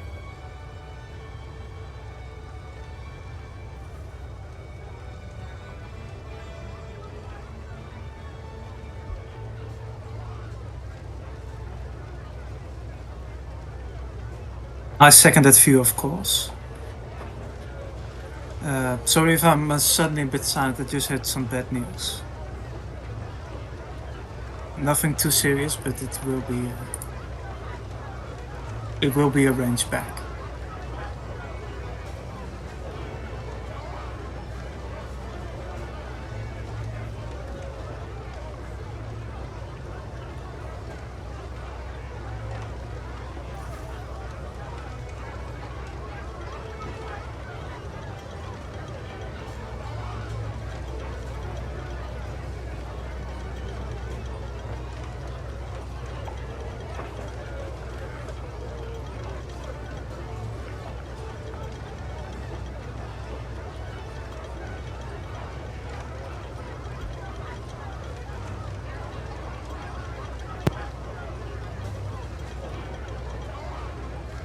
With Titanic's nameplate going under, I always learned this real well, and for those who don't know, I love watching movies about ship sinkings, and the way that I learn it is, once a ship's name goes under, their name now and identity belongs to the sea. Movies like, of course, in 97, Titanic film, Poseidon, or different various movies like Poseidon Adventure, 2006 film. Once that name goes under, their identity belongs to the sea. And as you saw, Titanic is down to her final hour of sinking. So this is where it gets drastic, it gets very dramatic, and also desperate as well. And of course, there's Lifeboat number 16 was launched, and Jake, I think there is a predominant figure that is associated with all the Olympic class liners that's got your name written all over it. Yes, indeed. I'm not laughing because of this situation. It's clearly a really horrible situation, but I'm laughing because Violet Jessup is one of my major heroes, and I'm sure she is for many people. Violet was a very strong, just like Margaret Brown, very strong woman. She was a very strong character. And Violet, during the sinking of the Titanic, she'd also she'd actually worked on the Olympic, and she was on the Olympic when the Olympic collided with the Hawk. And when after the Olympic collision, she didn't really want to go on the Titanic.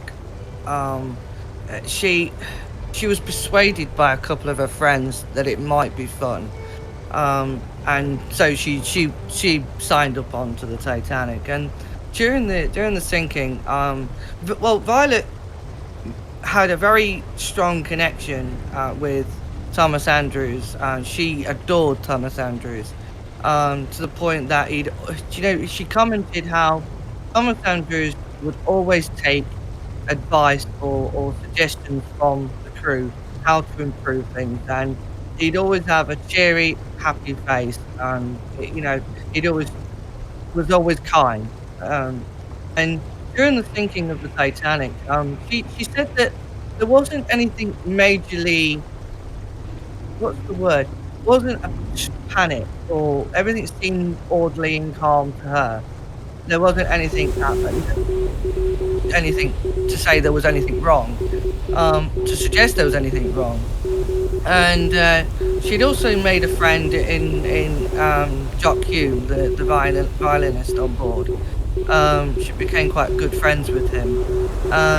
During the sinking of the Titanic, she boarded Lifeboat 16, as you've just seen, being launched. And Violet said that she was handed this baby by what she called Officer Mason, as we know, which would have been 6th Officer Moody, who was working around that lifeboat at the time.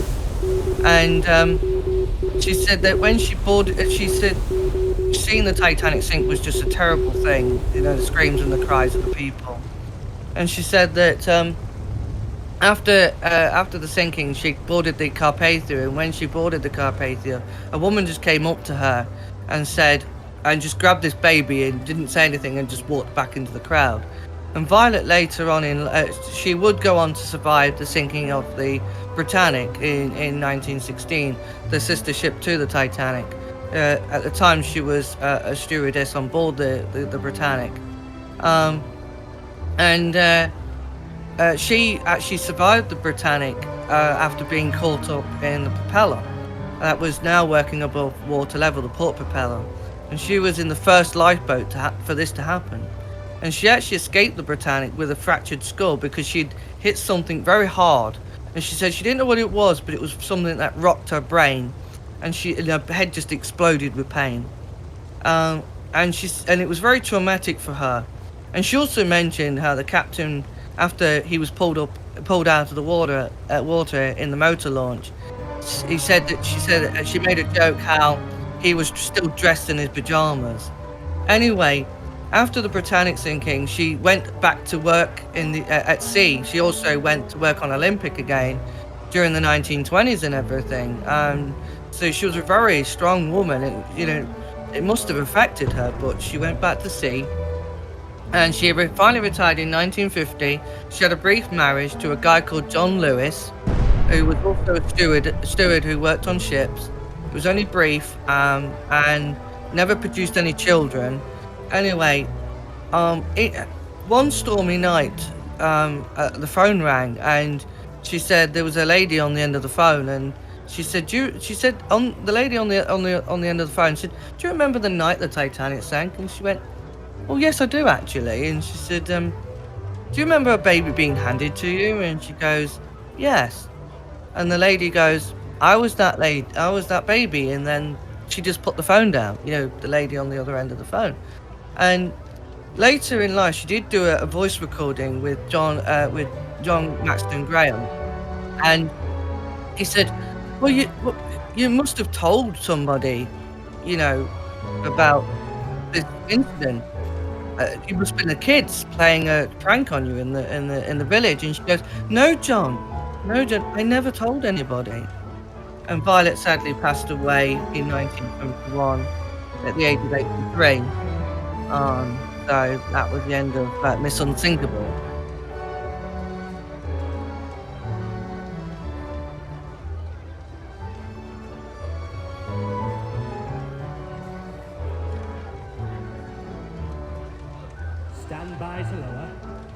Hold it. Hold it. Of course, something that happened earlier on the line was that fifth officer Lowe came back from the starboard side to the port side, and he found sixth officer Moody nearby, and he asked, "What are you doing?" And Moody said, "I'm getting these boats away." And Lowe said a bit frustratedly, "I've seen a number of boats leave without an officer, and the responsible person ought to be going in one of these boats." And this happened a bit earlier when Lifeboat 16 was still there. And he pointed to lifeboat number 16 and 14, and Moody said in selfish tone, "You go, I will go into another boat." And Lowe said, "All right, you go into that boat, I will go into this one." And that is, so to say, more or less how Moody suggested that Lowe should leave the ship in another lifeboat. But Lowe, of course, he had his own firearm with him, a Browning pistol. The model is still being discussed a bit. But during the lowering of Lifeboat, during the loading, he used his gun to intimidate a young man out of it. And he fired one warning shot on deck. And when the lifeboat lowered down, he fired two warning shots alongside the side of the ship.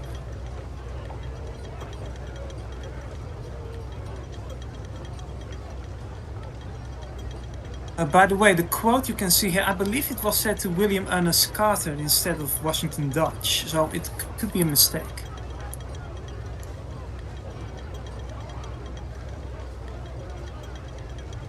I'm just going to jump in a little bit here. As you can see, Lifeboat 11 is just about to be launched. There was a very prominent passenger on board this lifeboat, which a lady called Kate Phillips.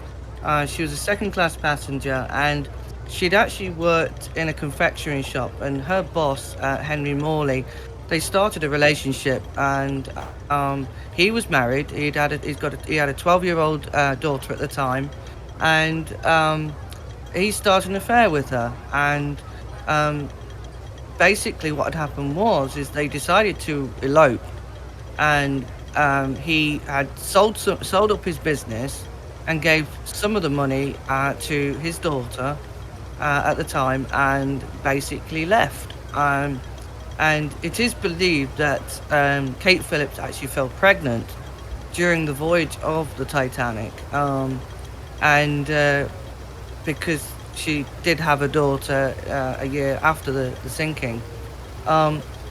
They were actually on board the Titanic under the assumed name as Mr. and Mrs. Marshall. And basically in those days, if you were unmarried and it wasn't seen, you would be scrutinized. It wasn't seen very polite, and so they were together under the assumed name. Unfortunately, Henry Morley did not survive the sinking, but Kate Phillips did, and it was a very traumatic time for her. She got to America all alone. She was a very young girl. She was only 19 at the time, and a family had taken her in, but when they had found out that her true condition, that she was pregnant, they did let her go, and she did come back to America. Back to England. And for many years, it was believed that the daughter of Kate was Henry's baby. But in those days, DNA was around. Obviously, we all know that we all have DNA, but DNA testing didn't really exist in those days, and it was very difficult to prove who her father was, especially considering that her father is now lying on the bottom of the ocean with the Titanic. So that's a little bit more difficult. But it has recently been found that Henry is the father of Ellen, the baby, the daughter. Sadly, unfortunately, Ellen did die before the truth did come out. But you can find the reveal of the DNA on a channel called Titanic Connections on the YouTube channel. We did have a great granddaughter on board, on the video with us, and she did reveal it through Titanic Connections, who I was originally working for. Anyway, but that's sadly the sad story of Kate Phillips. Yeah, so.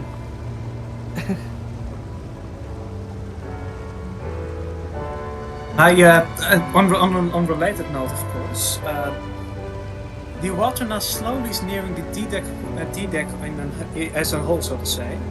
And on it, you have the portholes. About 3/5 of them are open forward in first class, at least, together with the gangway door, causing quite a lot of inflow of water suddenly on the port side, which causes a list to increase further on right now.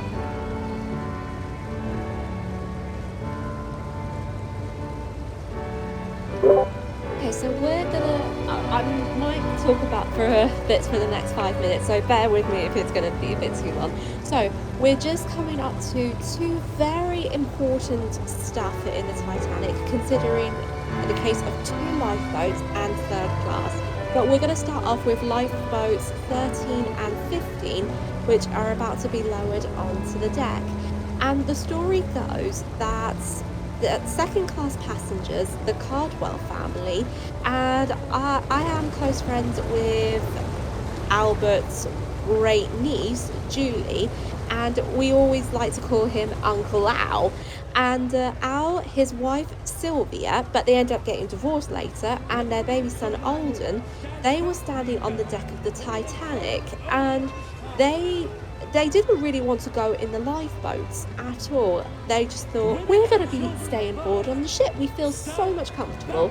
And then there were a bunch of stokers who have already run up to the decks, and as you can hear, some gunshots were fired to keep the men back so women and children could get into the lifeboats. But there were a bunch of stokers that came up to the boat deck, and one of them recognized the Cardwell family, and Julie and I believe that fireman was lead fireman Frederick Barrett, and Barrett came up to the Cardwells and said to the family, Mr. Cardwell, directly saying to Al, if you value your life, get off this ship. I have seen the damage and she will go down. And Barrett really convinced the Cardwells to get into lifeboat number 13, and they were one of a few families altogether that will survive the disaster. And then lifeboat 15 is about to be launched, and one figure in lifeboat number 15 was second class passenger Ruth Backer. I always get her pronunciation of her surname wrong, but you might have to correct me if I'm a bit wrong. No, Backer. There we go, Ruth Backer. And Ruth was the only person in that lifeboat because she was separated from her mother, her brother, and her sister. The family were traveling from India to New York because her brother was seriously ill and he needed a medical treatment, and the only way he could get that medical treatment was in the United States. So they packed up in India and they went over to Southampton to get on to the Titanic to New York City. And then what happened next was that Ruth was ordered by her mother to go down to their cabin to get a bottle of milk for her brother and her sister and a couple of blankets. And by the time she got back, lifeboat that she was supposed to be in altogether, lifeboat number 10, was already being lowered into the water. And Ruth's mother cried, "Get into the next lifeboat, Ruth." And Ruth actually found lifeboat number 15, and she was the last person that was in the lifeboat. And as both lifeboats were rolling down, lifeboat 15 was right on top of lifeboat 13, and the occupants in lifeboat 13 were crying, "Stop!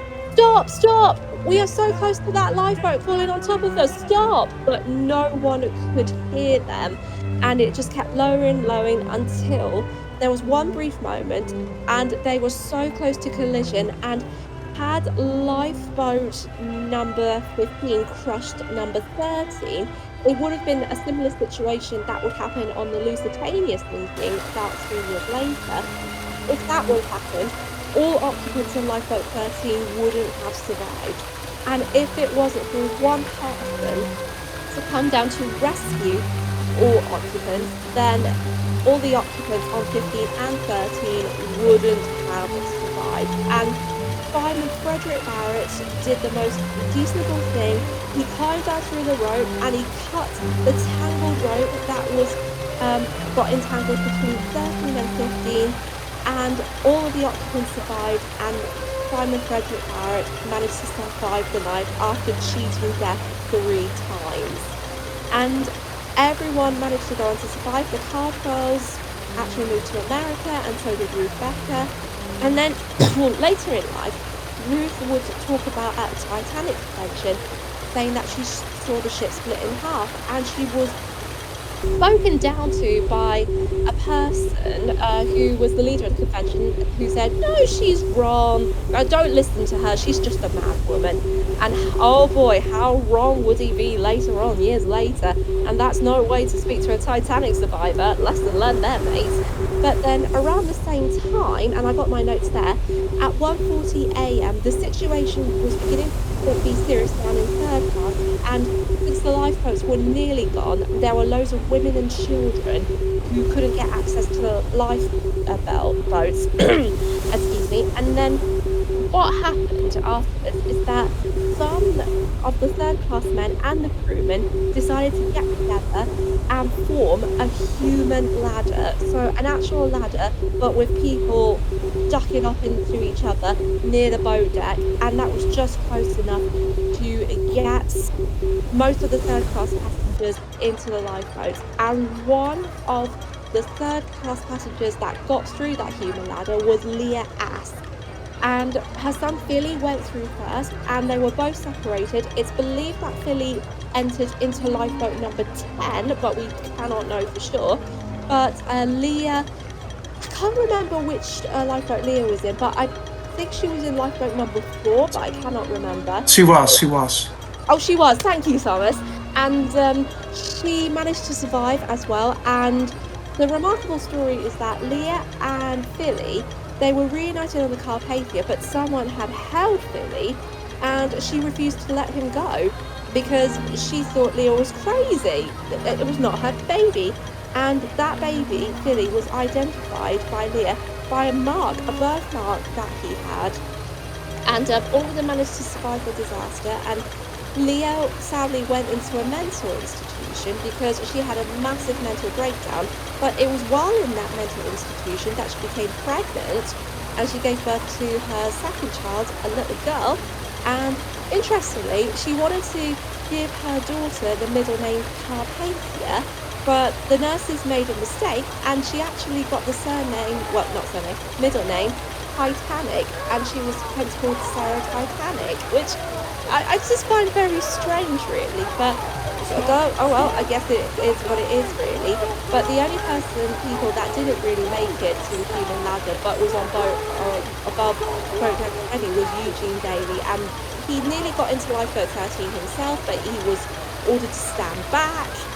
And he was travelling with 2 female occupants. Both of them got into lifeboat number 13. And yeah.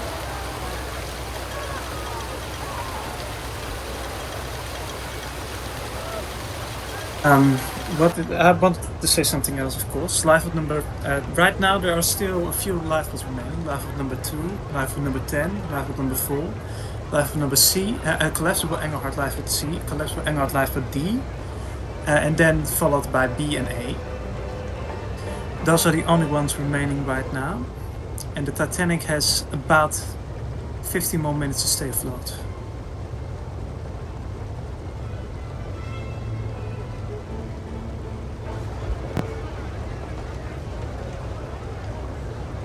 Say a few brief things I actually do want to mention. Now, you heard says talk about lifeboat 13 and 15. I don't know if you, for our American friends, I'm not sure if you heard it. You heard the U.S. national anthem, which was originally written by Francis Scott Key Bridge.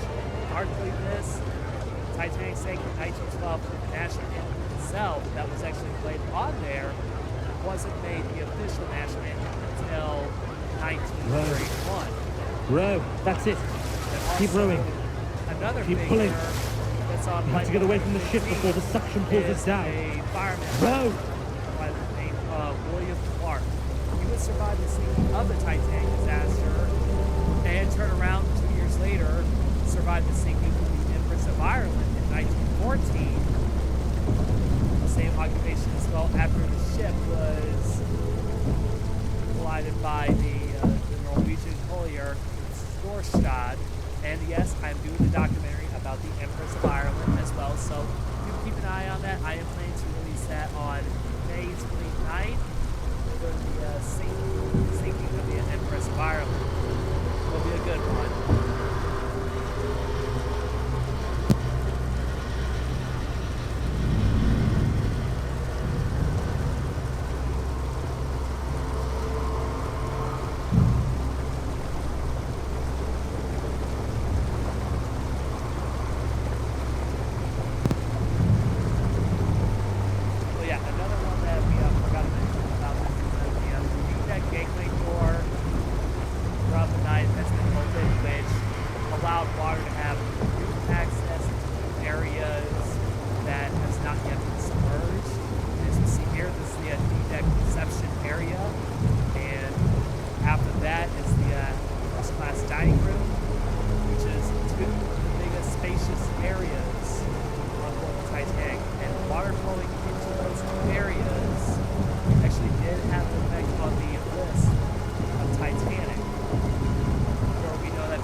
One bit of evidence that supports that human intervention has been put into it was that the gate, it had a folding gate in front of it.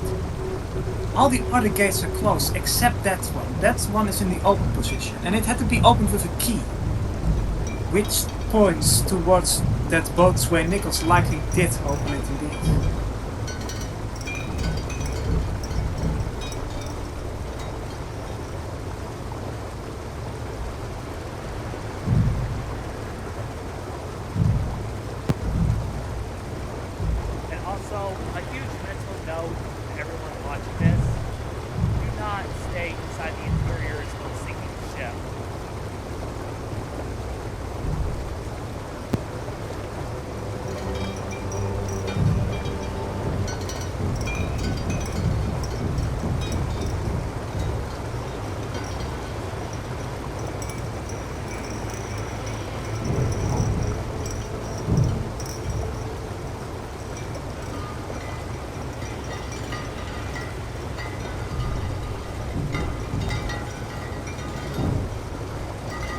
I suddenly get flashbacks from the deleted scene in the 1997 movie where Lovely says, "I've been looking for you, miss."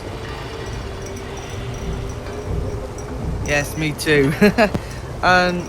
So what's happening now is that the water is now coming through the D-deck gangway door on the port side, which has been left open.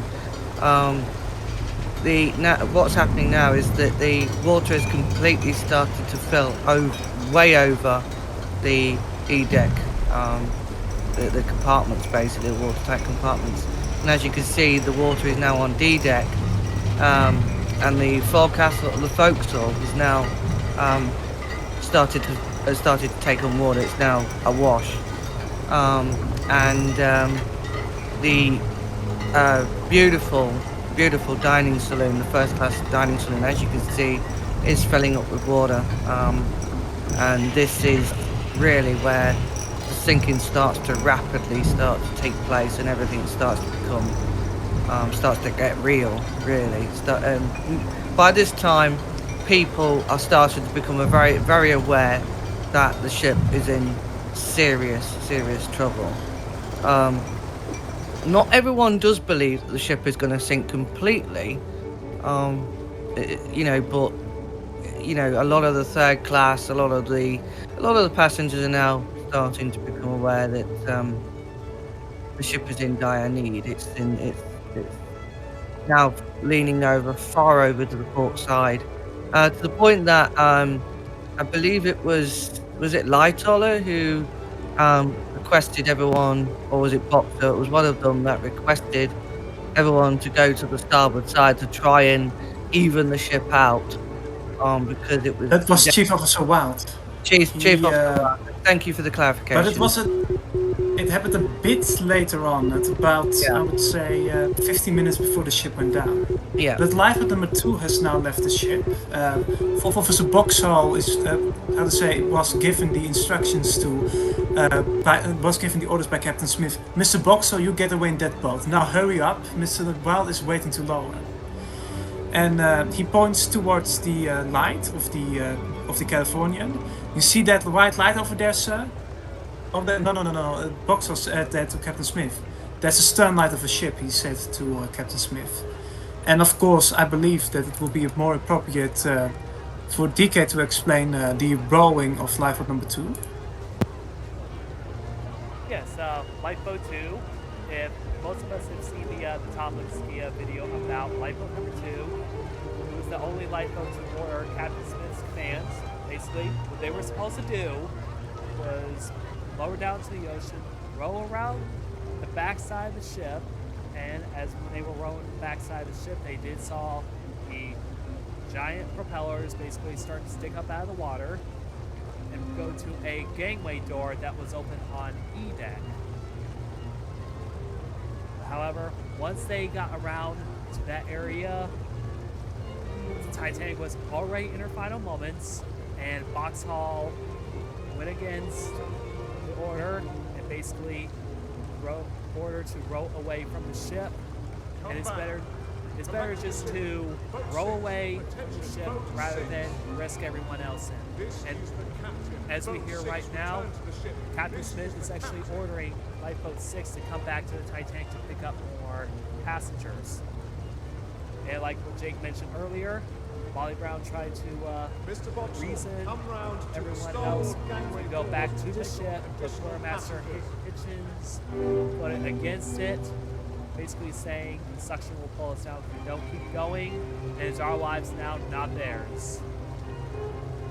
So basically, Molly Brown and Robert Hitchens kind of had a spat going on.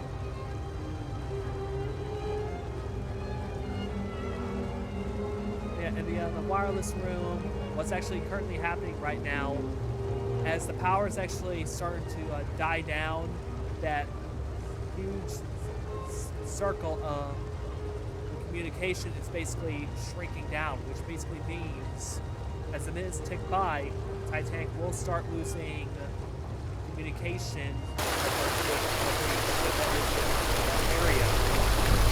Basically, the race is going to be gone, then the Olympics is going to be gone.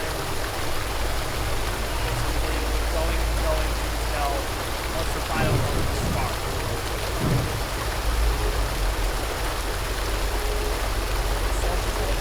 There's the Baltic saying we are rushing towards the Baltic everything.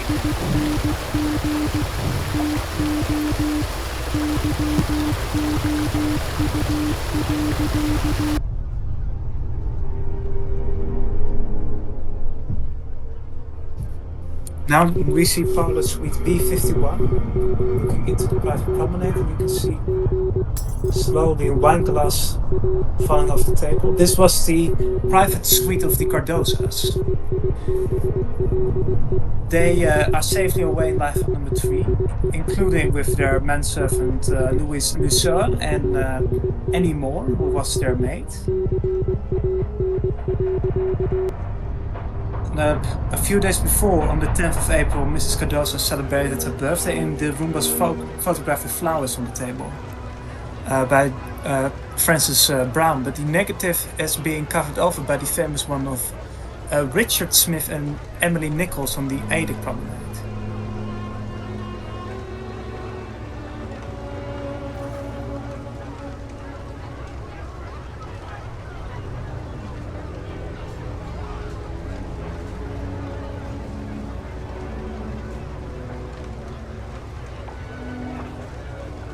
I just added that there's a historical inaccuracy here on my part, and it just says here that Lifeboat 10 is launched, and I did mention Lifeboat 10 when it came to the backers, but I just realised now looking at it, Maurice Mother was on Lifeboat number 11 when I should have said it's Lifeboat 11, not Lifeboat 10, so I do apologise. Sorry.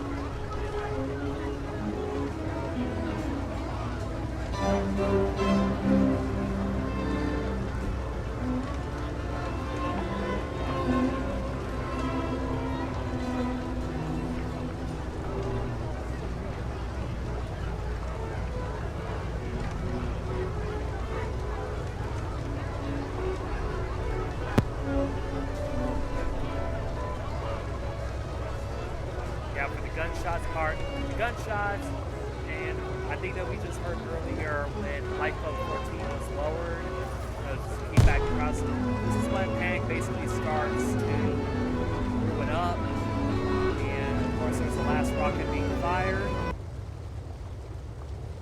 And this gives you a general location where the Californian is. They did saw that rocket fire up, but they elected not to. No plan. And Captain Lord will face scrutiny for this in action for the rest of his life. If you're ever an officer on board a ship, you can see a ship acting weird, go wake up the wireless operator. Okay, Thomas, I'll let you have it. Well, there were indeed some gunshots fired that night, as mentioned before at lifeboat number 14, but also at collapsible Engelhard Lifeboat C. Hugh Wooner, who was the first class passenger, saw First Officer Murdoch firing 2 warning shots in the air. Jack Thayer later in 1932 and 1940 claimed it was Percy McElroy, but McElroy suddenly goes from quite passive in the evacuation to suddenly gun wielding. Sounds a bit unrealistic to me. Plus, he wasn't mentioned at being present at the meeting where the officers' firearms were carried out. Only Captain Smith, Chief Officer Wild, First Officer Murdoch, and Second Officer Lightholder who recalled it, as he was the sole survivor of it all. He didn't recall McElroy nearby. And on McElroy's body that was recovered and later buried at sea, no revolver was found. So personally, I believe Murdoch fired 2 warning shots at lifeboat number C, at collapsible Engelhard Lifeboat C, and the usage of guns were further utilized by collapsible Engelhard Lifeboat D, as Second Officer Lightholder was either forced to fire a warning shot or brandished his revolver to threat out a group of passengers that sneaked behind him. And later on, it got more controversial according to the accounts of George Rhymes, Eugene Daly, and a second-hand account from John Collins that describes that an officer shot down 2 men followed by himself. And while I don't want to say it's factual, the most evidence points to Chief Officer Wild being the officer in question, but it is by no means factual. As of lifeboat number 4, a lot of interesting figures are on board. Eleanor Whitener, for example, is on board, who is helped in by her son Harry and her husband George. Marion Thayer is helped in too by her husband. Mrs. Esther, of course, and her maid and nursemaid are in there. And Colonel Esther is being held back by Second Officer Lightholder, who asked if he could join her due to her delicate position. And Lightholder says, "No, such women and children only." And he's asked which lifeboat number is this, and Lightholder says this is number 4. And Esther bravely and unselfishly steps back. And also on board you have the Carters, which are William Thornton Carter, Lucille Paul Carter, and their mother Lucille Carter. And a mystery is the activeness of her husband, William Ernest Carter, since he doesn't appear in much of the accounts of his wife and kids for some reason. And personally, I believe he was playing cards in the smoking room until quite long before he got off in lifeboat number C, which is mentioned, collapsible Engelhard Lifeboat C, which is mentioned shortly after.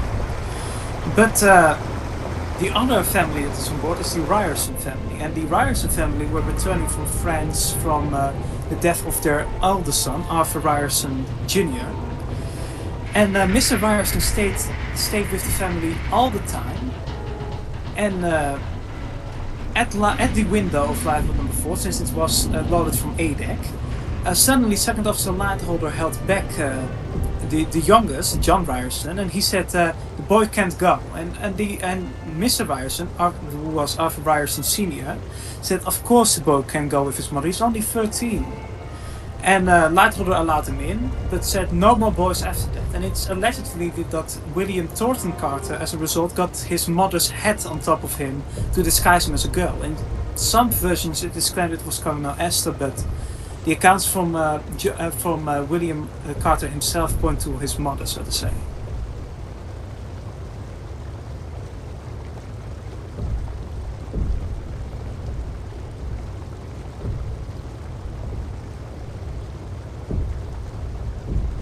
But the situation is looking dire and dire now.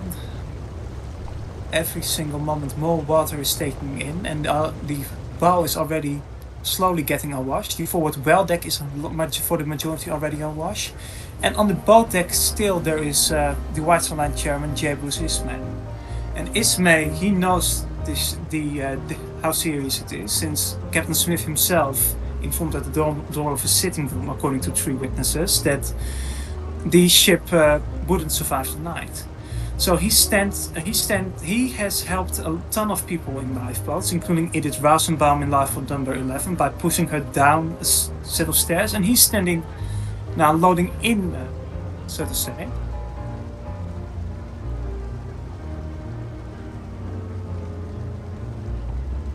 I want to point out that. And oh, sorry, pardon. Go. Sorry, but he's standing beside it, and he helps women and children, everyone in. And of course, the debate of what happened next is quite fascinating, since Ismay, according to himself in his earlier account, said that he went in of his own accord. But how to say it, accounts from surviving crew members nearby noticed that he was ordered in or even shoved in by some, but it's still debatable to. Mr. Vauxhall, come round to the starboard gangway doors to take on additional passengers.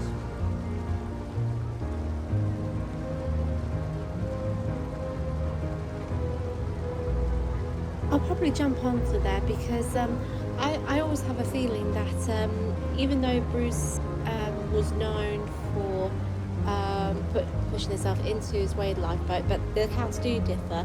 But there was one account that I can recall that he was ordered to get in, and I believe that he told that to like a later relative, a niece or a granddaughter or something. I believe he indeed told it later on at a near family member. I will try to figure out who exactly it was. Oh, brill. Thanks, Thomas.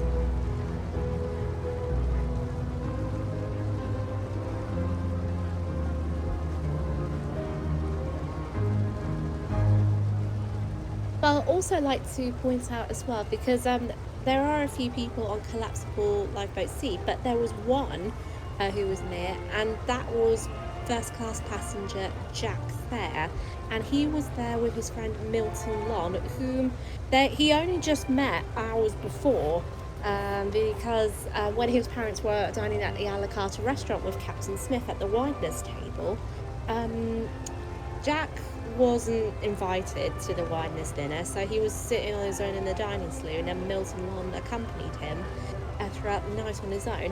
And on the night of the sinking, Jack and his father, John Thayer II, and Jack was known as John Thayer III at the time, he and his father were trying to find a lifeboat for his mother and her maid, basically. And what happened was they were separated through a stampede on B deck, and frankly Jack would never see his father again because his father would die in the sinking. And what Jack would do is that he would stay with Milton Lon, and he saw that Ismay went into collapsible lifeboat C, and there we go. It's just to mention there, just now. And what happened was that even though he tried to jump, he didn't make an attempt to jump into that sea, but he tried to find a way to get into a lifeboat, but not successfully. DK, I saw that you have your hand raised. Do you?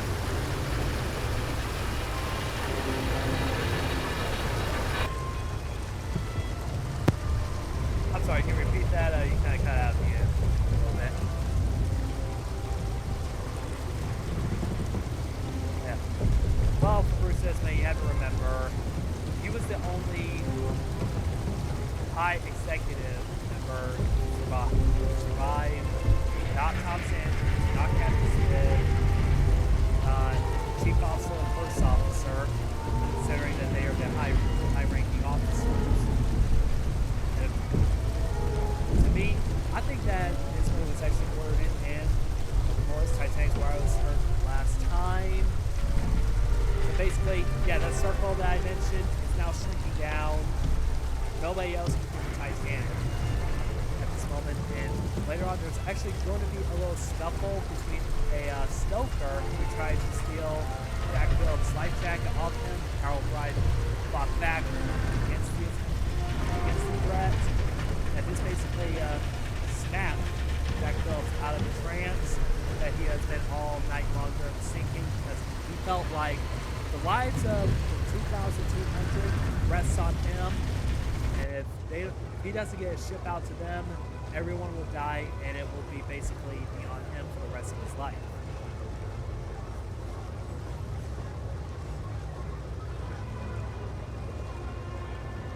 I got a few more things to bring in. Calypso Engelhard Lifeboat D is now fully being loaded with only about 20 people in it. And it's the last lifeboat lowered by Davids, and as it passes ADEC, and we discussed it before, Hugh Woolner and Under Lieutenant Bjornsson Stephenson are standing over the side. They just seen Lifeboat C off, and they jump from ADEC into it. But they aren't the only people who make a jump for it. The other, of course, being Frederick Hoyt.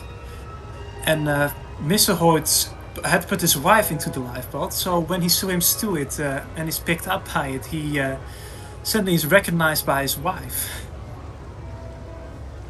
It's quite a touching story to read, and thankfully, how to say it, sadly Mrs. Hoyt passed away first in the 1930s and Mr. Hoyt in 1940, I believe it was. But they thankfully both survived the disaster.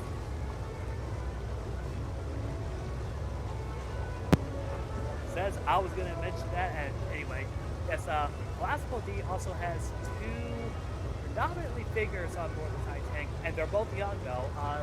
The Navatril boys of Edmund and Michelle.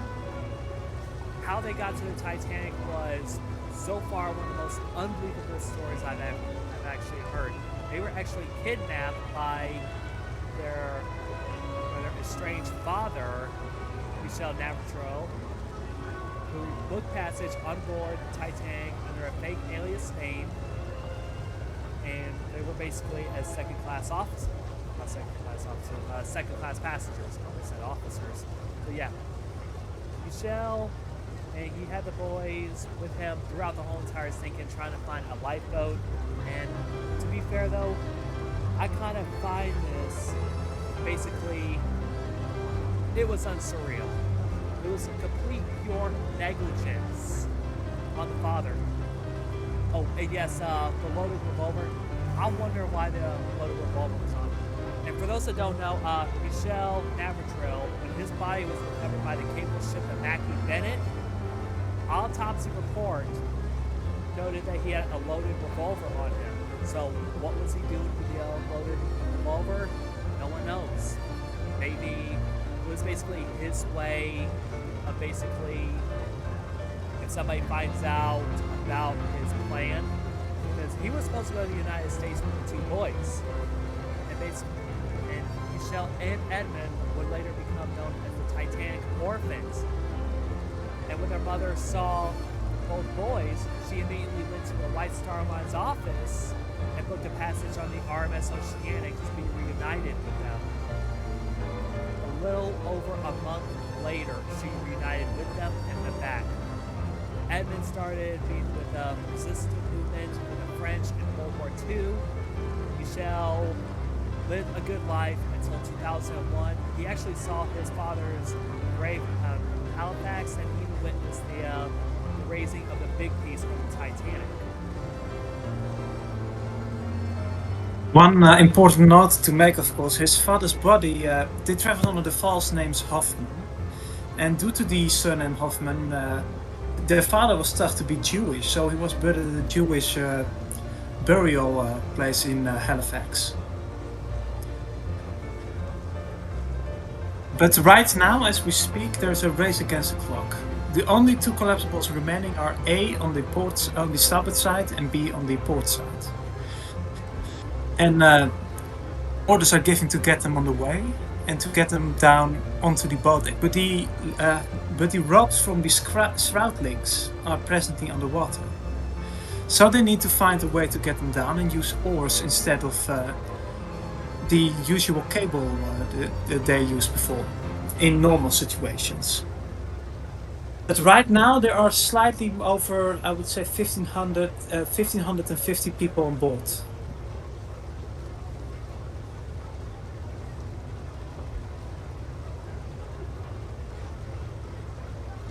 Slowly but surely she's sinking down deeper and deeper into the water.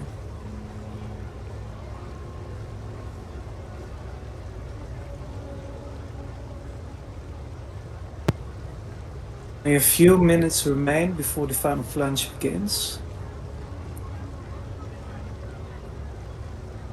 Right now, First Officer Murdoch and Sixth Officer Moody and presumably Chief Officer Watt as well are trying to get Collapsible Emerald Lifeboat A down.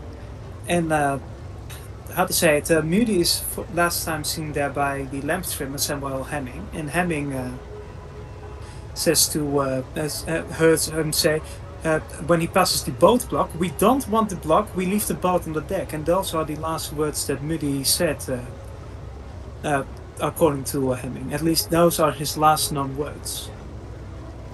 He was only 24 and his career at sea will likely be a temporary one, but he had sailed around South America for most of the time in the area of Chile. And he how to say it, the career at sea wasn't per se his choice, the choice was made for him. Since it was seen as the ideal career for the youngest son in a family.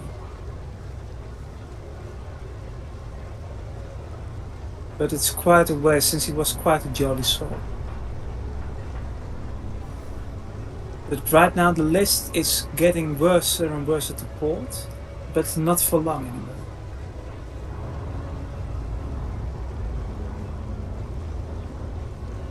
On the port side, Second Officer Lightholder is trying to get B off it as well. And there are quite a number of people who are assisting him with that. And Harold Bright, of course, comes up to the boat deck around this time, and he then sees that B is being prepared, and the last thing he sees of Jack Phillips is, of course, him heading aft. He later heard secondhand that he was on B, but none of the reports agree with that he was on there. So the fate of Jack Phillips is ultimately still unknown.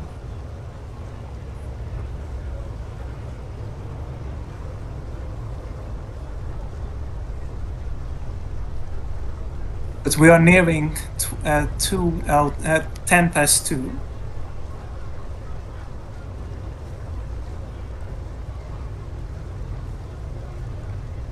And slowly but surely the power is fading as well.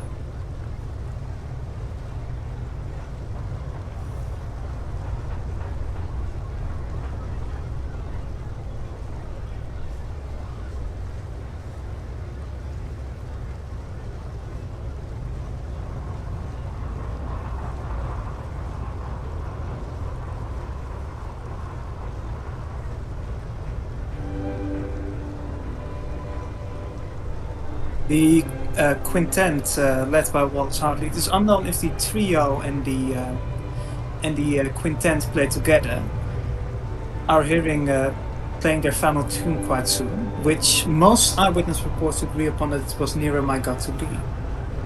Which version is still being discussed? It's, how to say it? It has 3 versions of it. By the way, I've noticed something real interesting right now. If you look at the a la carte restaurant windows, it sometimes looks like it's not completely lit, but it was in one large room, and I don't know if it's an animation but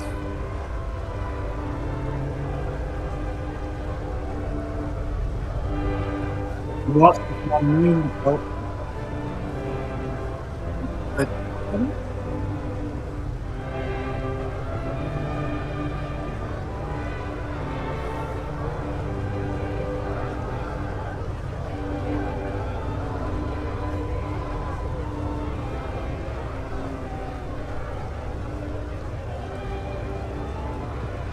I'll just get on to a little bit of collapsible lifeboat B, and then Jake wants to talk about collapsible lifeboat A, so we'll probably get each other's turns. I believe that collapsible lifeboat A is being launched, so Jake, do you want to go first?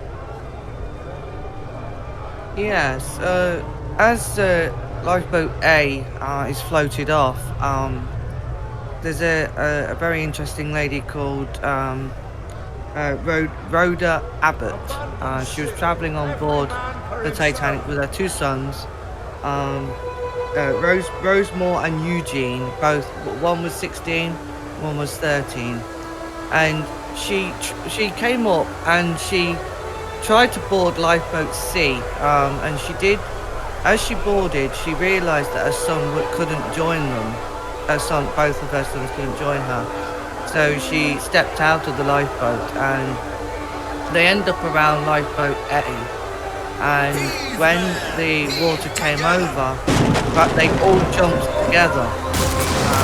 Unfortunately, in the struggle, she had lost her 2 sons. And unfortunately, she was the only one to come out alive. She was picked up by lifeboat D, I believe. And when she was on the Carpathia, she was in such a state, very ill. She both of her feet completely frostbitten, and she did not realise until she reached New York, I believe, that she'd lost both of her sons, and she must have been very, very distraught, and it did affect her for the rest of her life. But yeah, that's the sad story of Rhoda Abbott, and the tragedy of the Titanic disaster. She had her Salvation Army called on that. Yes, I believe so, yes. But now we discuss the fate of the text claims that Thomas Andrews Jr. and Captain Smith jumped overboard together, but to my as I always say,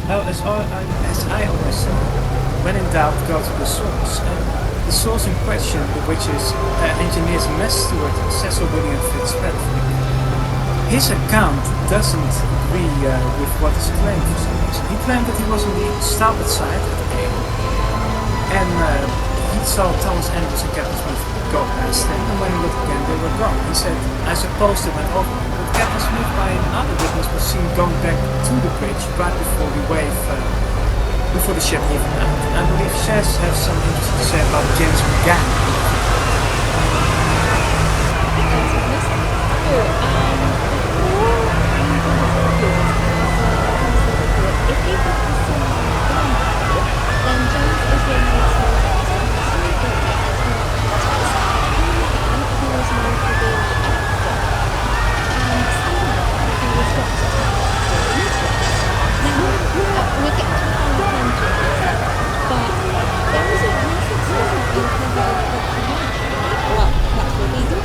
Which I heavily believe exists, and he was the one that was very clever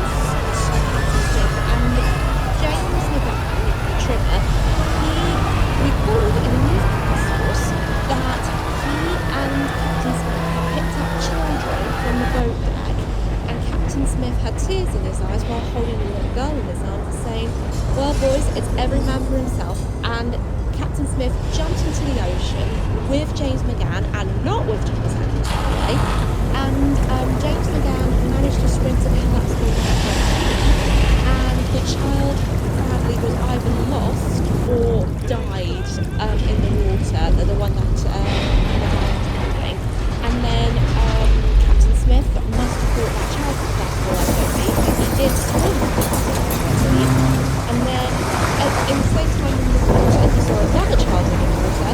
He swam to collect another child, and then he swam the child back to hot lifeboat B, and as the child was clearly on that lifeboat, and when during back to the lifeboat B, and when the lifeboats tried to allow the captain to come out of the water to join the collapsible boat, he said, "Let go of the boys," and the captain swam away and was never seen again. And a lot of people still debate whether he actually died while swimming in the ocean or he just went underwater and went under the bridge. And I think going under that bridge is I definitely believe that he died while swimming in the water, trying to save as many children as he could. PK, you have your hand up.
Who also survived on collapsible lifeboat B, but he was nearly crushed by one of the front funnels, but luckily he survived.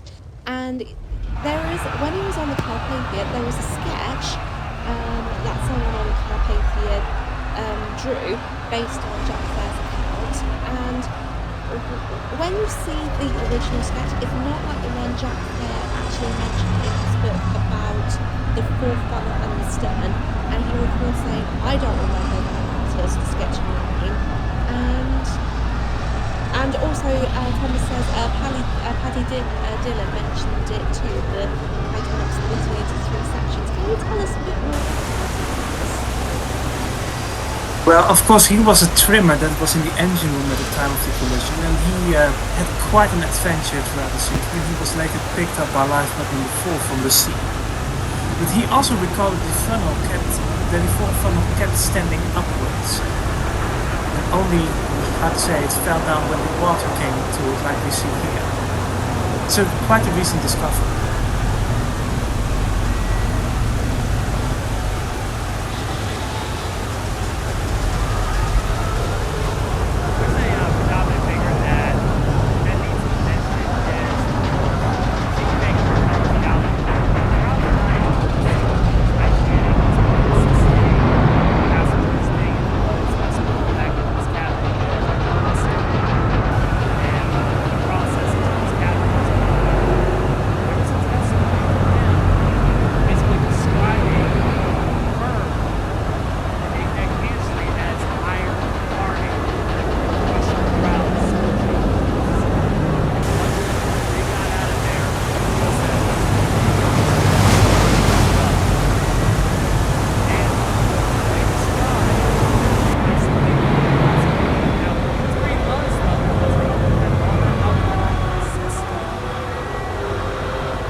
Yeah, I just want to add a little bit about Paddy Dillon. Paddy Dillon was known as or Patrick Dillon was known as the drunk trimmer because he was drunk just like Charles Jalgan. There's during the sinking, he did recall seeing water coming from the floor plates in boiler room number 4, not from the side but from the floor. He was so that indicates that something had happened underneath the ship for that to happen. But the other thing is, he also recalls saying that he had ridden the Titanic down into the water, the stern, but he was picked up by lifeboat number 4, so I think he may have just dropped from the stern as it sank, but don't really think he had actually rowed the ship down into the sea, because although lifeboat 4 was around at the time, around the stern, it wasn't quite, when it came to the final blow to the stern, it was a bit further away. I don't know.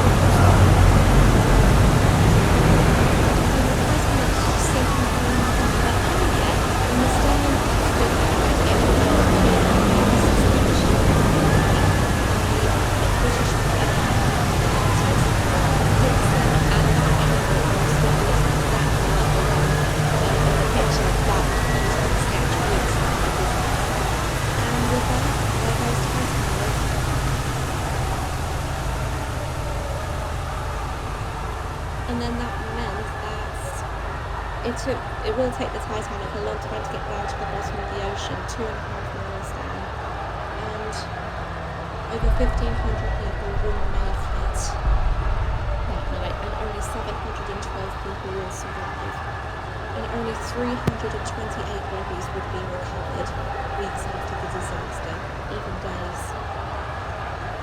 Just so sad when you think about it.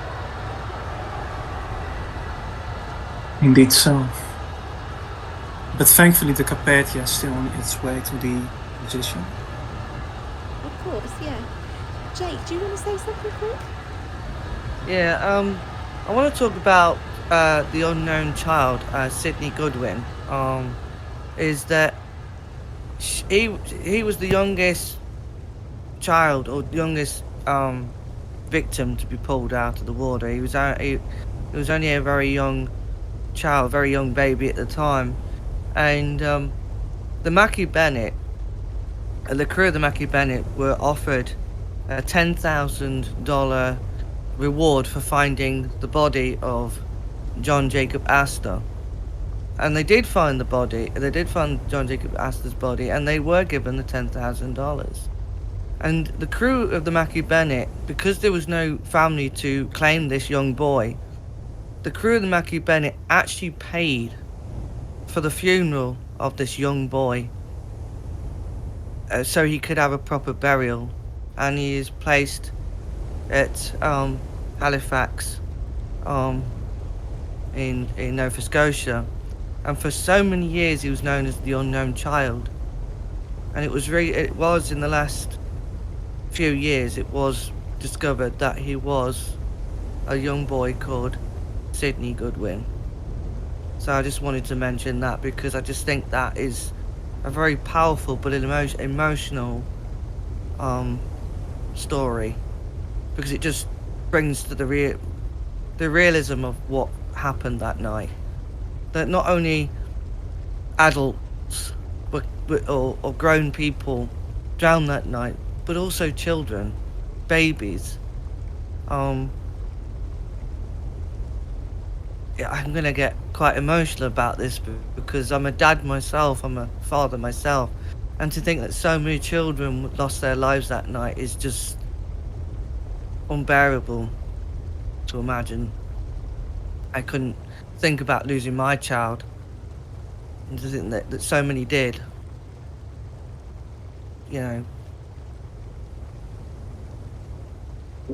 Of course, the Carpathia is now shortly arriving at the position that the Titanic was given. And emergency lifeboat number 2 has a couple of green flares in it, and it fires those off, alerting the Carpathia of the position. And Lifeboat number 4 is the first ship. Lifeboat number 2 is the first ship to arrive at about 4:10. And Fourth Officer Boxall is with that the first officer to board the ship. In fact, there is one funny thing that said as they were alongside the ship, Boxall asked, "Oi, shut down your engines and take us aboard. I have only one sailor." And Mrs. Douglas, who was married to Walter Douglas from the Quaker Oats Company, said that the Titanic had gone down, and Boxall said to her, "Shut up," just that. But Boxall was brought to the bridge, and Captain Roston was quite excited to know, "Where's the Titanic?" And Boxall said, "Gone. She sank at 2:20. She was wounded from the very beginning." "Never mind that, my son. Tell me, were all her boats safely away?" "I believe so, sir, but it was hard to see in the darkness. There were 16 boats and 4 collapsibles. Women and children were ordered into the boats. She struck at 11:40. The lifeboats were launched at 12:45 onwards. My boat was cleared away at 1:45, and one of the last to be lowered. Many of the boats were only half full. People wouldn't go in them. They didn't believe she would sink." Captain Roston asked, "Were there many people left on board when she sank?" Boxall says, "Hundreds and hundreds. Perhaps 1,000, perhaps more. My God, sir, they have gone down with her. They couldn't live in this icy cold water. We had room for 12 more people in my boat, but it was dark, and after the ship took down the plunge, we didn't pick up any swimmers. I fired flares, and I think that the people were drawn down by the suction. The other boats are somewhere near." And Roston puts his hand on Boxall's shoulder and says, "Thank you, mister. Go down below and get some coffee and try to get warm."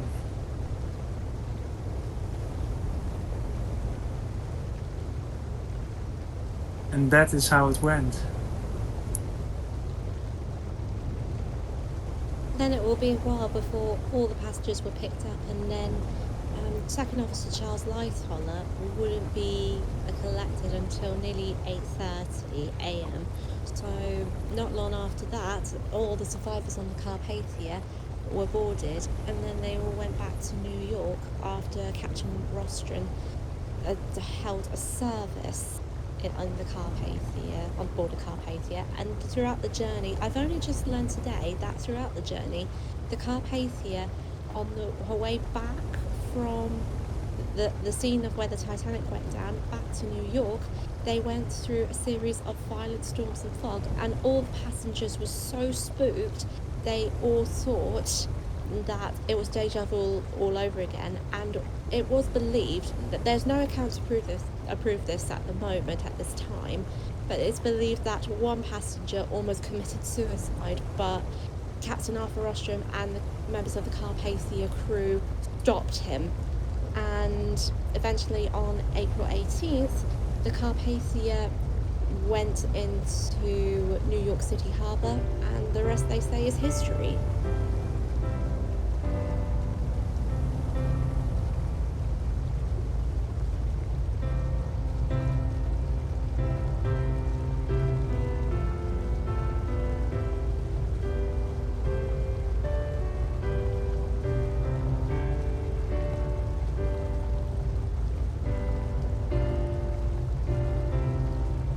Be turned up a bit? Yeah, of course it can. Yeah, why not? While we're recording on YouTube, we were actually interacting and having a chat on Discord. So. Oh, hear us when we cry to thee, for those in peril on the sea.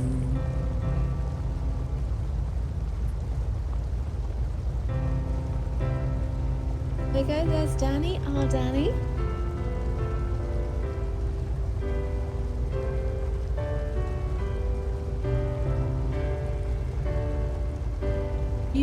You've got to think how amazing these people have put so much effort into it. I mean,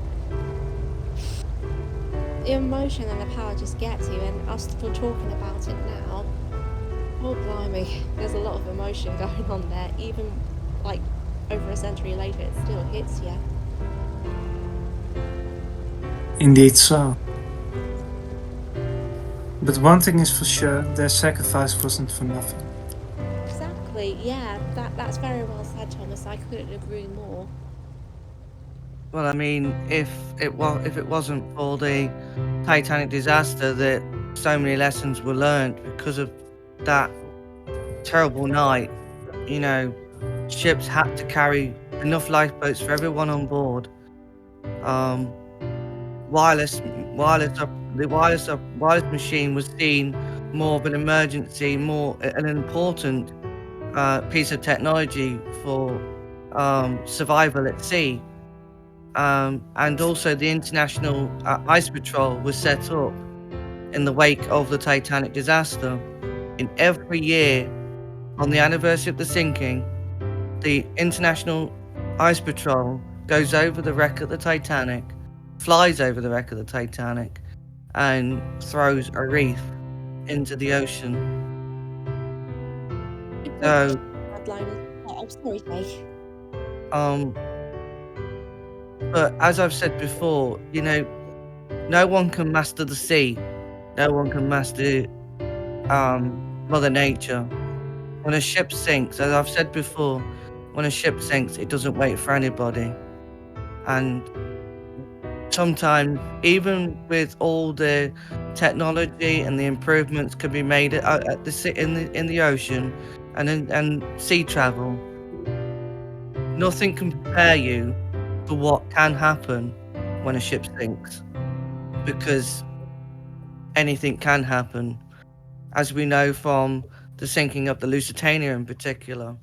You know, they had enough lifeboats for everyone on board, but the ship sank in 18 minutes. Not enough time for everyone to get off in time. So that just goes to Does prove. anyone know? Does anyone know where the love of God goes when the waves turn the minutes to hours? Gordon Lightfoot, Edmund Fitzgerald. That's a good example. Bingo. Yeah, that was definitely a really good example. But it's amazing to think how animation like Titanic Honor and Glory always do. They always put effort to make sure that the story of the Titanic is continuously being told. And if it's not for the animation team, if it's not for us historians and enthusiasts, where would we be without Titanic today? Of course, she is one of the most well-known ships in the world, and still there's so much about her we don't know yet. And considering that during the live stream I've heard different stories that I'd never heard before, and so probably would have DK, Jake, and Thomas as well. Mm-hmm. It's it's fair to say really that I think by sharing the story of us doing this as an example, that no young generation or any other generation, whether they're introduced to Titanic or if they discover Titanic, even continuing to talk about Titanic, she's still never forgotten. And if it wasn't for her as well, we wouldn't have known any other ships like the Empress of Ireland, the Britannic, the Bismarck, the Queen Mary, all of those ships, and now counting the Queen Anne, who is currently on her maiden voyage by this point or is about to be.